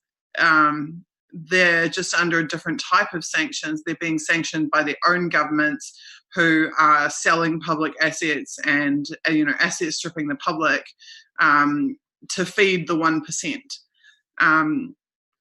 Russia still has a quality of life that has long since been lost in New Zealand and in other countries who are allied with what the NSA calls the global network. It's not just our data that they come for in the West. Suzie, could I just intervene there briefly? Sorry to interrupt, but I just really wanted to respond to Ray and just say thank you, Ray, for some maturity and leadership. The cause and the reason is way bigger than this case, and it's part of being human. And it was refreshing, enriching. It was like oxygen to me just to actually hear that statement where, you're really setting out what we're about in civil society as humankind, as Suzie is trying to achieve all those high objectives, which makes us all human. And, this is a classic case where the case is a small part of what we're all trying to achieve together. So it's fantastic hearing a guy that's significantly older than me with experience and that maturity and leadership, which, in my view, guys like Julian have been false flagged and lots of other groups false flagged. And, what we can do is put that real positive message together and say, hey, this for each and every one of us is what we're about. The cases might be the sharp end of bits and pieces, but let's all work together to achieve what we want, as part of our humanness and the reality. So I thank you so much for that statement that you've given me, and brilliant. Thank you. Well, thank you. It was very reminiscent of Dan Ellsberg as well. When you listen to Daniel Ellsberg speak, it's very, very similar tone and substance to what Ray McGovern is saying. And that fundamentally is the anti-war ethic. And the anti-war ethic runs strongly within WikiLeaks and within Julian Assange.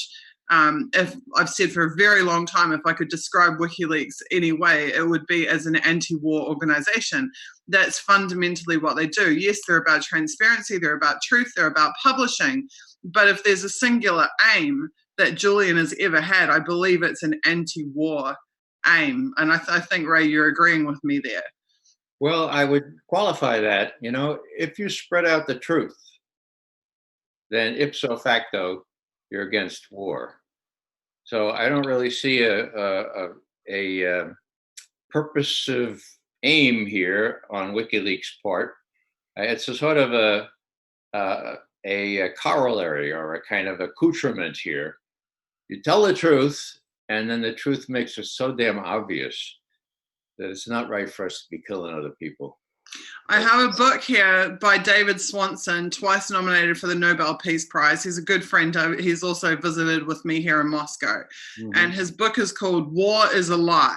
Mm-hmm. And he makes the case for wars throughout history. He proves that every single war has been based on a lie. Mm-hmm. Okay, I know we're running out of time here, guys and ladies, and there's a bit left to do. I'm going to bring Vivian Kubrick in because Vivian is a close friend of mine.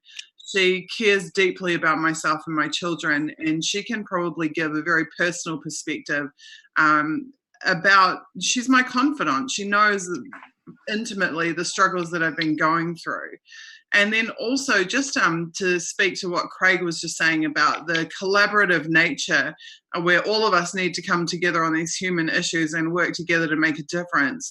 This campaign has actually built a collaborative platform where we're going to ask members of the public to come on board and be a part of our campaign team to push this forward into the coming months and years. It's a more refined and smaller version of the platform that I built for Unity for J, but it's a similar type of concept. It's a Skillshare concept where if you are just willing to amplify social media messaging, or if you have graphics or video skills or different types of skills, or you want to join the outreach team, if you really want to be a part of this, we have a way for you to directly interact with myself and the other activists who are the backbone of this campaign and help to make it a success going forward.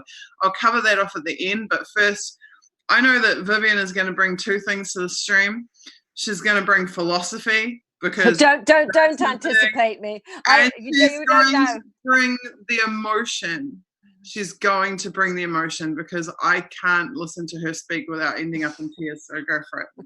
Viv. Well, first of all, I just want to say hello to everybody who's come onto this stream, and of course, hello to everybody on the panel. But I think Susie underestimates how very mundane I'm going to be. Susie really is in a position that is just coming down to pure survival. And that's actually the nature of the beast, is that most of these elite organizations simply can take people out through lawfare or through simply just starving them out and weakening somebody by basically removing all of their ability to function in the world. It's the terrible thing about Zoom is that if somebody sends a chat, your eyeballs just go straight to it because you wonder if it's to you. Anyway, but I have spoken a great deal to Susie over the last year, really, addressing all of her quite understandable, emotional, physical, trauma stuff that happens to people who put themselves on the line. And what I really want to just look at is the myth that activists or journalists are just putting themselves in harm's way to somehow make them look ridiculous, when in fact what they really are is just like the kind of person that drives down the street, sees a dog wandering around in traffic, pulls over and gets the dog in the car. They're just somebody who goes, oh shit, something bad is happening, I better go sort it out. And what people like Susie, who was a mum in the suburbs, that was she had a job, she noticed something was going wrong. She noticed the equivalent of a dog walking in the middle of the street about to get run over. And she tried to do something about it. And that's what Julian did. Julian saw things that he felt he could do something about. Susie saw things she thought she could do something about. John Kiriakou saw something and felt he had to do something. Craig Tuck, Ray McGovern, all of these people have looked and seen the equivalent of a dog about to get run over, except we're talking about mankind getting run over.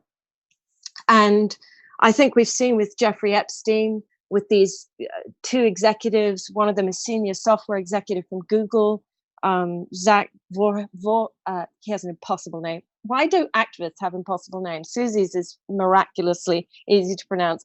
Zach Voorhees. Anyway, the reason why I mention these people is that they are all doing something because they have a talent, they have the opportunity, or they happen to just be there. Like you, when you see a dog in the street, you just happen to be there when that dog starts to walk into the traffic. And what I'm talking about is Suzie has taken responsibility, as we are all trying to do. Except the one difference about Suzie is she actually has a terrific talent, unknown to her until she started doing it, as a journalist. She also has a terrific talent for taking the initiative and miraculously managing to pull things off that seem virtually impossible, not to mention the incredible physical vigor that she has to have 2 children, be under incredible stress, keep pumping out incredible articles, and she's doing this on shoestrings, threads, and a prayer that she's going to make it through. And I just want to say that I appreciate everything everyone has said so far, but I think really for me, while I was listening, I just was like going, come on, Suzie, you've got to be clear with people that just like Julian and WikiLeaks and Craig and Ray and, you know, every journalist, every independent journalist, they depend on you contributing money to them. It's just that simple. And for me, the responsibility that I try to take is I try to use my voice, my position as the child of a famous film director, which is a bit ridiculous, but you know, people are actually, some people anyway, are interested in what I have to say because of that. But I also just look at myself as someone who gives a shit, and I try to do things. And one of the things I try to do is support people. So if I go, you know, if I see that there's excellent journalism going on, you know, I support them on Patreon. It's only $5 a month. You know, I'm not killing myself here supporting these people. But if everybody in America gave $1 to WikiLeaks, they'd have like $350 million. So it's like, if you can contribute, essentially for Suzie's survival, but also her ability to fight this case with Craig Tuck. You know, when Craig was trying to explain that Suzie's situation, in fact, anybody who's in these dire straits as a result, whether it's just that their YouTube channel gets turned off, or, you know, they come forward with vital information like these 2 guys from Google are kicking the pants of Google by exposing Google. I don't know, Ray or Craig, if you've actually looked at Google's, the stuff that Zach Voorhees released, all of this, you know, what was it, like 900,000 documents or something crazy like that. But I think that you have to understand that these people are fighting for all of us. And the fact that they have that incredible sense of responsibility to like get out there and grab that dog before it gets run over, you know, I bloody love Suzie for that. I love Zach and Ray and John and all the people that have come through for mankind at great risk to themselves. So I just really hope that you understand that from a personal viewpoint of just spending, you know, a lot of time on the phone with Suzie and, you know, helping her with various, you know, maladies that result from just searing amounts of stress. Because I'm all into alternative medicine and everything. So I've been like helping her, as has Julian Assange. I just want you to realize that Suzie, obviously, one of the characteristics of being an activist is that you're not a pussy. So it's very hard for activists to come out and go, I need help. You know, it's embarrassing and it's not in their nature. They're warriors. They want to like get out there and fight and do incredible things, but they also have to put food in their mouth and live. And right now she's in this incredible limbo because she's not allowed to work in Russia. And just so that you understand a little bit, she didn't like run to Russia. She was chased around Europe by intel goons until she really had no other option than to go to Russia. Not that I'm saying Russia's a bad place to go or it's a bad, you know, I actually think Russia wants what a lot of American people want. They want this world to not be dominated by globalist lunatics who plan on some, sort of breakaway civilization and some horrendous, what do they call that? Transhumanism. I mean, it gets into science fiction territory. But while we're going towards that, there are just basic fundamental rights that someone like Suzie, someone like Julian Assange, Ray, Craig, WikiLeaks, all these amazing people who make huge personal sacrifices because they know they must. It's like, and I know that if you're watching this, you must help in any way that you can in the same work, which is why you're even watching this. But I can just say on a personal level, to contribute to someone like Suzie is to empower someone who really has a talent for what she's doing. She's smart. She's incredibly brave. She's got chutzpah. Like, I can't think of someone who has more, just get up and go and make things happen. She put together the most incredible movement to keep people aware of what was happening to Julian, and she did a miraculous, superb job. And I can personally testify it wasn't easy, because at one point she asked me, because she was so exhausted in these great big long vigils, she said, "Look, will you host for a few hours?" It's bloody hard. It is really hard. And I know you're going to go, yeah, well, you're not like breaking up road and dragging bricks around. Trust me, it is very taxing to do one of these vigils, and I have helped do it, so I know. But it's also getting all the people together, coordinating them, and she's unbelievable at doing it. I don't even know how she manages it. It's incredible. Anyway, what I want to get back to is that we all have love and respect for the people who have used not only their talents and brains and brawn to challenge the powers that be on this planet. But who else is going to do this? I would never dream of doing the things or writing the things Suzie does. I don't know what happens when journalists suddenly have that capacity to just come out punching, not violence, but punching with piercing insight, with tremendous prowess at examining information and realizing where it's going, where it's leading us.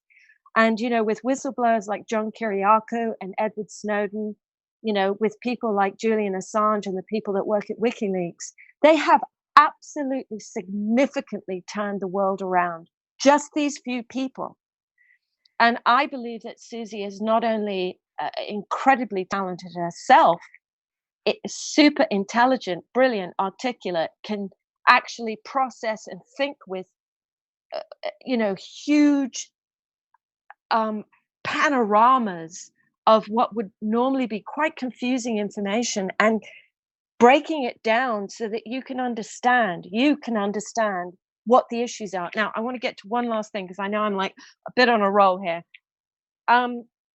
I was watching, as I said, Zach Voorhees yesterday speaking about why he came out and why he basically has destroyed his life. I don't know if any of you saw him being actually taken on the street by armed police officers. Did you see that, Ray? No, I didn't. No, yeah. And that was because Google called the police in San Francisco and said that he was mentally deranged and needed to have a wellness check. Yeah, it was just bullshit. Anyway, the thing is, Zach said, and I think this is something that's so astute, and I'm getting to the point here of why we need people like Suzie.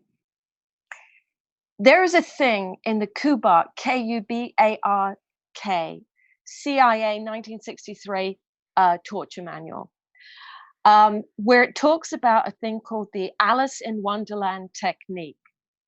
And in a nutshell, it's a deliberate effort to take the subject that you are torturing and completely confuse them and disorientate them so that they absolutely become so overwhelmed that they become very vulnerable to whatever next you're about to do to them.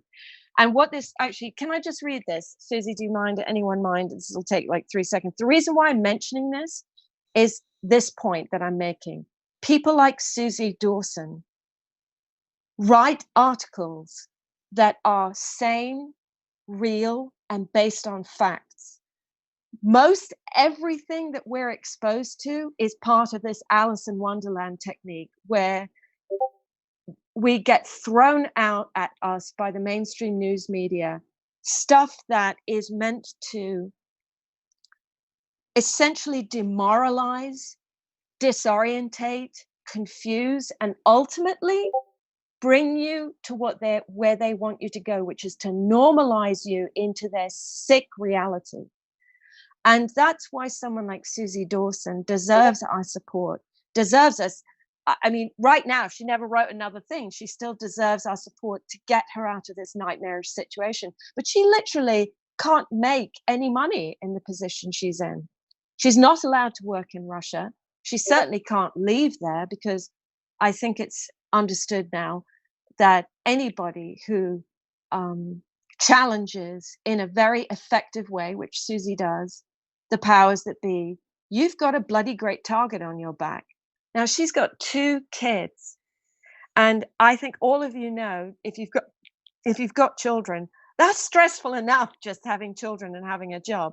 But if you're basically, you're a person of interest to the intel agencies, your life can become very, very, very hard to live, because you have a combination of all the stresses you all have, except you've got no way to solve them. You can't get a job. You can't get money streams. She can't use PayPal. I mean, I know all of you know this already. So what I just want to underline is that... Sorry to interrupt you, Vivian, but this is what my donation page looks like right now. Okay. Oh, no! My donation page has disappeared from the internet. So, for a number of years now, my bank accounts have been constantly interfered with. My bank cards have been arbitrarily stopped working and then started working again and stopped working. At one point, my bank tried to close down my bank accounts with no reason given, when my accounts were in credit. I had no debt services. I didn't owe them any money. And I said to them, since when does a bank want to shut down an account with money in it? No debt is owed. And my New Zealand solicitors contacted the bank, and then all of a sudden the bank didn't want to close my accounts anymore. My PayPal account was stopped, halted. Hundreds of dollars of donations to me was frozen and never released, never refunded to the donors, and didn't come to me.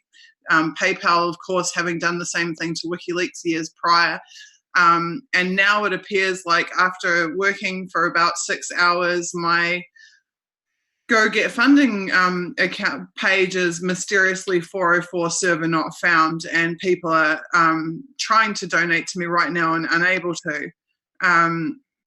This is the state of affairs for a target of the state. As Vivian says, they systematically go after all of your resources. They try to make sure that you are stranded with nothing. And I just want to say, Suzie, this is not a new technique. That's exactly what they did to all the Jews in Germany. They systematically removed their ability to function and live, and then ultimately they unpersoned them to the extent that they no longer could even travel, even if they wanted to escape. So, sorry, Suzie, you've disappeared. Are you coming back? Well, look, I think that Suzie is going to fix this. That is not going to be a problem, even if Craig has to whip somebody's ass at whatever her server is.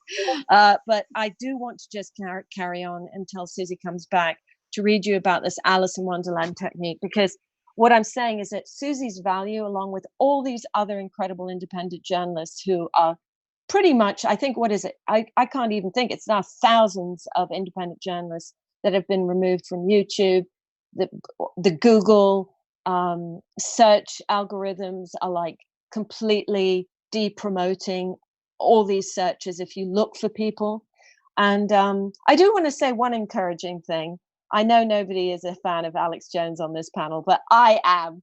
And Joe Rogan actually came out and said that, hey, Alex has been banging on about Jeffrey Epstein and these pedophile rings for years, and he's been proven right. So Alex Jones may have a delivery, a way of delivering his message that people can't, bear. But I tell you, his information is pretty bloody awesome, and he has amazing guests on. And like, he gave a huge 6-hour section to Zach Voorhees talking about, what Google is actually doing. And I can really want to bring this home because this whole thing comes together. If people like Suzie Dawson don't get to write their articles because they can't function, because they can't live, or in Susie's case, God forbid, she gets detained, deported, and then, I'm not going to go into the details of this, but her life literally was threatened in a very real way. And I think we all know how amazing it is that certain journalists or somebody like Jeffrey Epstein, they just magically commit suicide, or they have a car accident, or, it's just like anyone that's read any, James Bond stories or any kind of, oh God, please, what was the name of the guy that wrote all these, Smiley? Le Carré. Le Carré. Oh yeah, John le Carré. Yeah, John le Carré. I think you can understand that they are not only capable of anything, but you're not going to find out about it. And I think that the more you study and research, you're going to realize how valuable someone like Suzie is, because first of all, she understands what's going on and she has the balls to write about it. And I think I can count on about, 1.5 hands what journalists on this planet are brave enough to do that. So that's why I'd love you to donate when she gets that page, up and running again, which she will. So don't give up tonight if you couldn't get through, because trust me, between her and her friends, she'll get that back up and running. But let me just explain to you about the Alice in Wonderland technique. And I'd be curious, Ray, if you have any input on that. But let me just read this. The aim of the Alice in Wonderland or confusion technique is to confound the expectations and conditioned reactions of the interrogatee, or indeed you, the public. Because what I've noticed is that a lot of these techniques of torture that were in that CIA Kubrick manual are actually the shock and awe technique of the last 20 years that we've seen, the design of violence of 9/11. So the confusion technique is designed not only to obliterate the familiar, but to replace it with the weird. Sometimes 2 or more questions are asked simultaneously: pitch, tone, and volume of the. Remember, this is about interrogation, but what I want you to focus on is this idea that our lives are being turned upside down. We're being told that men are not men, and that there's gender fluidity, and that right is wrong and up is down, and everything is being put there so that you no longer have tremendous certainty about what's right or wrong. And if you look at another technique, they've taken someone who is an outstanding freedom fighter, Julian Assange, and said that he was just sort of some narcissist choosing to stay in the embassy because, he was trying to get attention. And we saw how quickly that wasn't the case. He was frog marched out of that place in the most horrific and horrible way. So what I'm trying to underline again is that I know from my discussions with Suzie how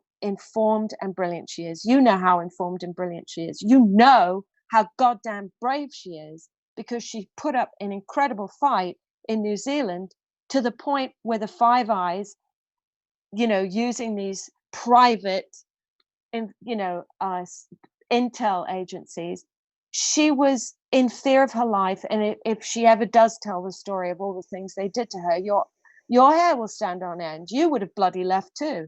She thought that when she left New Zealand, she thought, well, shit, I'm out of New Zealand. I'm out of their hair. they're going to leave me alone. I'll go and live in Germany or something. But to her shock, she actually continued to be pursued by the intel agencies. And I guess they just figured, quite sensibly, actually, when you think about it, that she would continue to be a journalist and get in their hair. So having chased her around, she eventually had to go to Russia. And I'm not surprised at all that the Russians have left her alone, because I sincerely believe, if any of you haven't watched Oliver Stone's interview with Putin, watch it. I know he worked for the KGB. I know that we're all paranoid about what people's true intentions are. But in my heart, I honestly think Putin wants good things to happen in this world. I don't think Putin wants the world to blow up.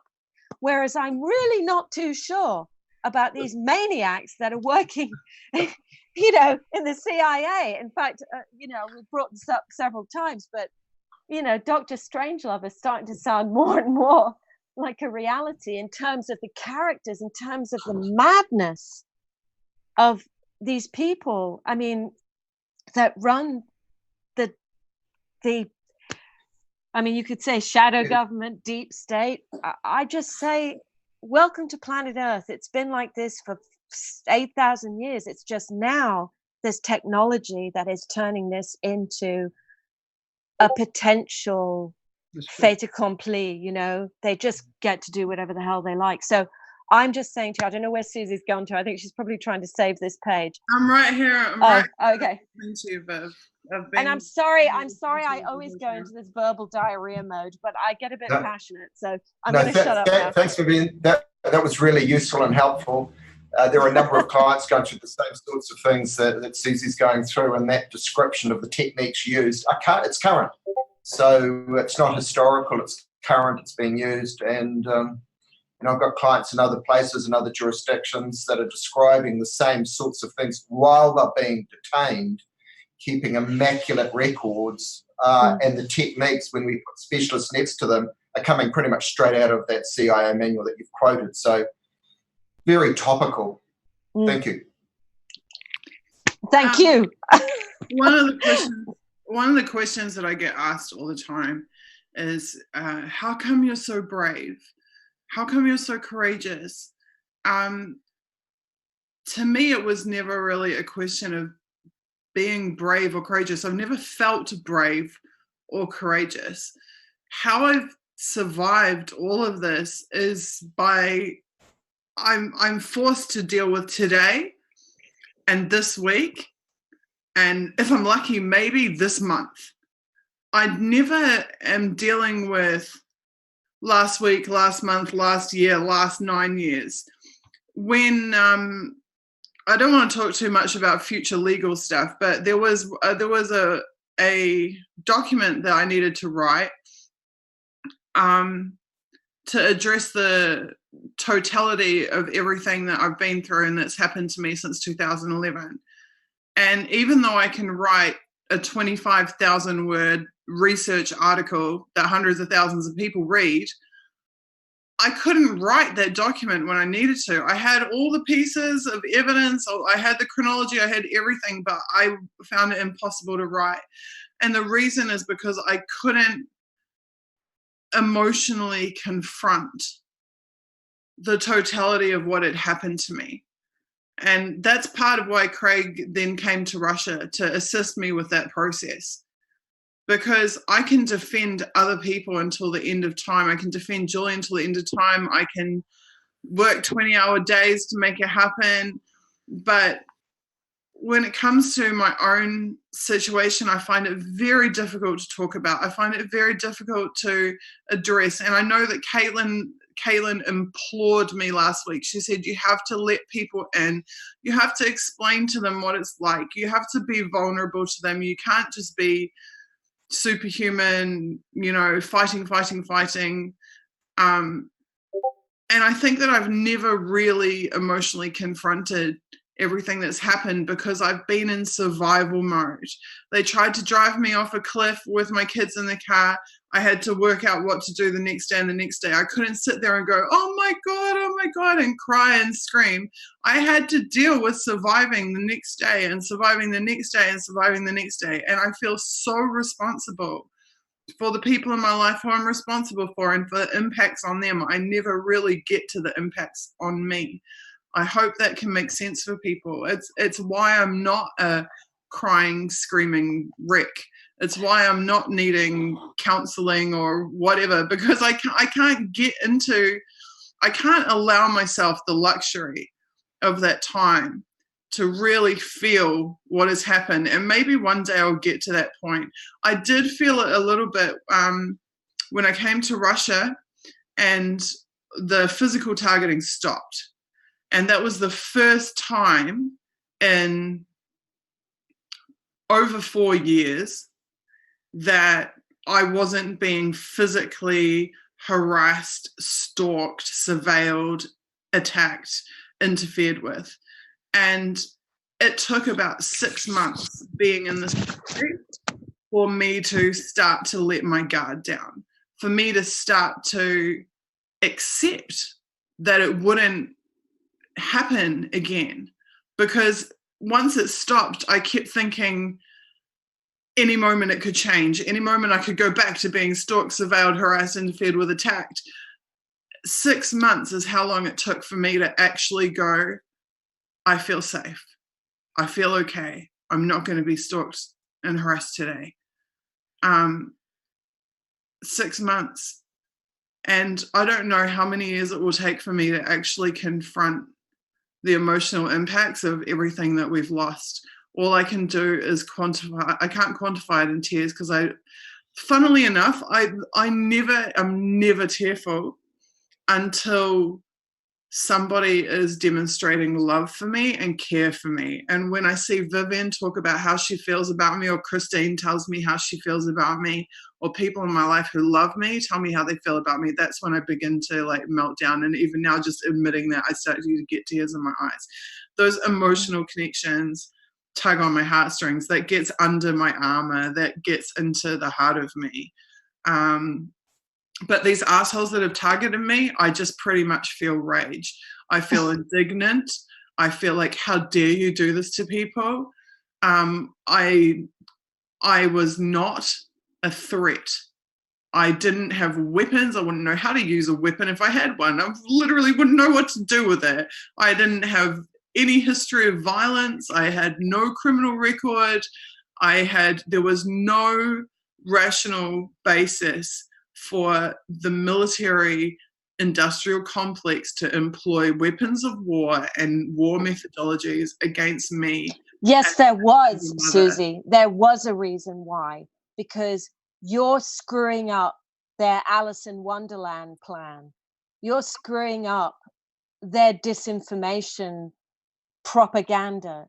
So you are a threat. I mean, what is that, hearts and minds? What's that Marine or the American kind of, during the Vietnam War, they had a phrase, win hearts and minds, right?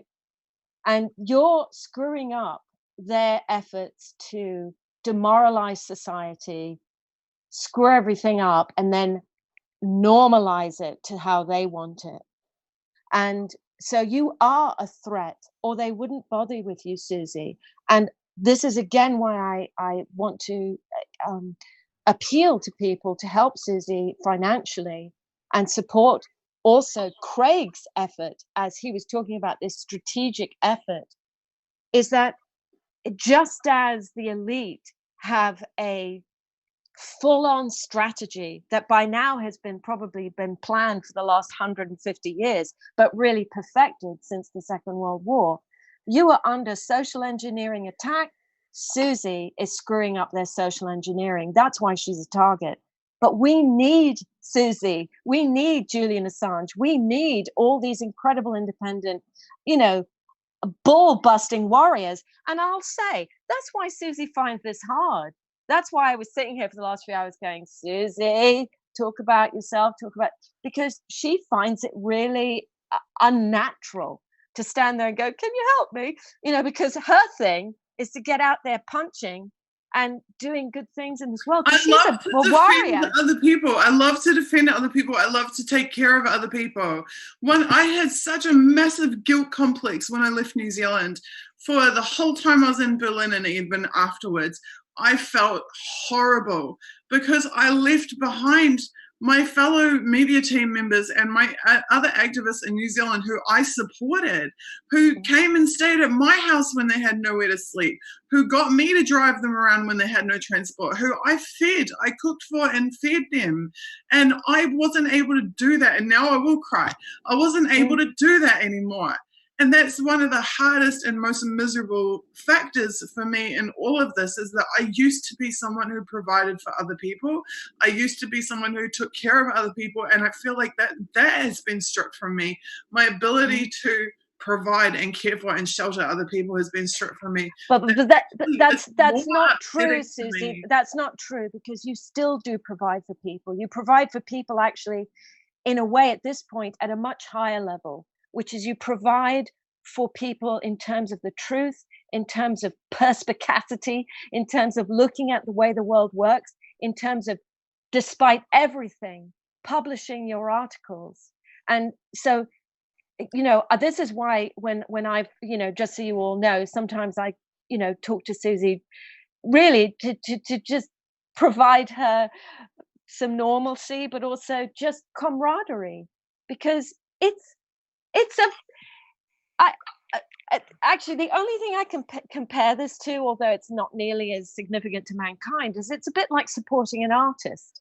It's like whenever something like horrible happened, like if my dad got terrible reviews or something like that, it's unbearable to watch this person go through the torment of people literally attacking you for the artwork that you've done. And I've often given this comparison, but I think activists, whistleblowers, and artists kind of have a pretty similar makeup.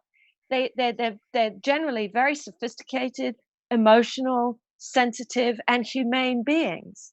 I mean, given that many artists are also lunatics and debauched maniacs, we won't count them. But there are many, many people that understand what you're going through, just in terms of you want to provide, you want to take care of people. It is the most beautiful and natural human thing. The only problem is that you're up against a group of beings who are antimatter empathy. They literally have whatever the antimatter version, way down in the negative scale of empathy. They're actually psychopaths. Mm-hmm. They don't care at all. They have no sense of right or wrong. So again, I know that the people that are watching this will want to help Suzie. How much you can help? $5, $50, $5,000, whatever it is that you can afford. And when Suzie gets her page back up, please donate to her, because it's not just about, oh, poor Suzie, let's help her. Suzie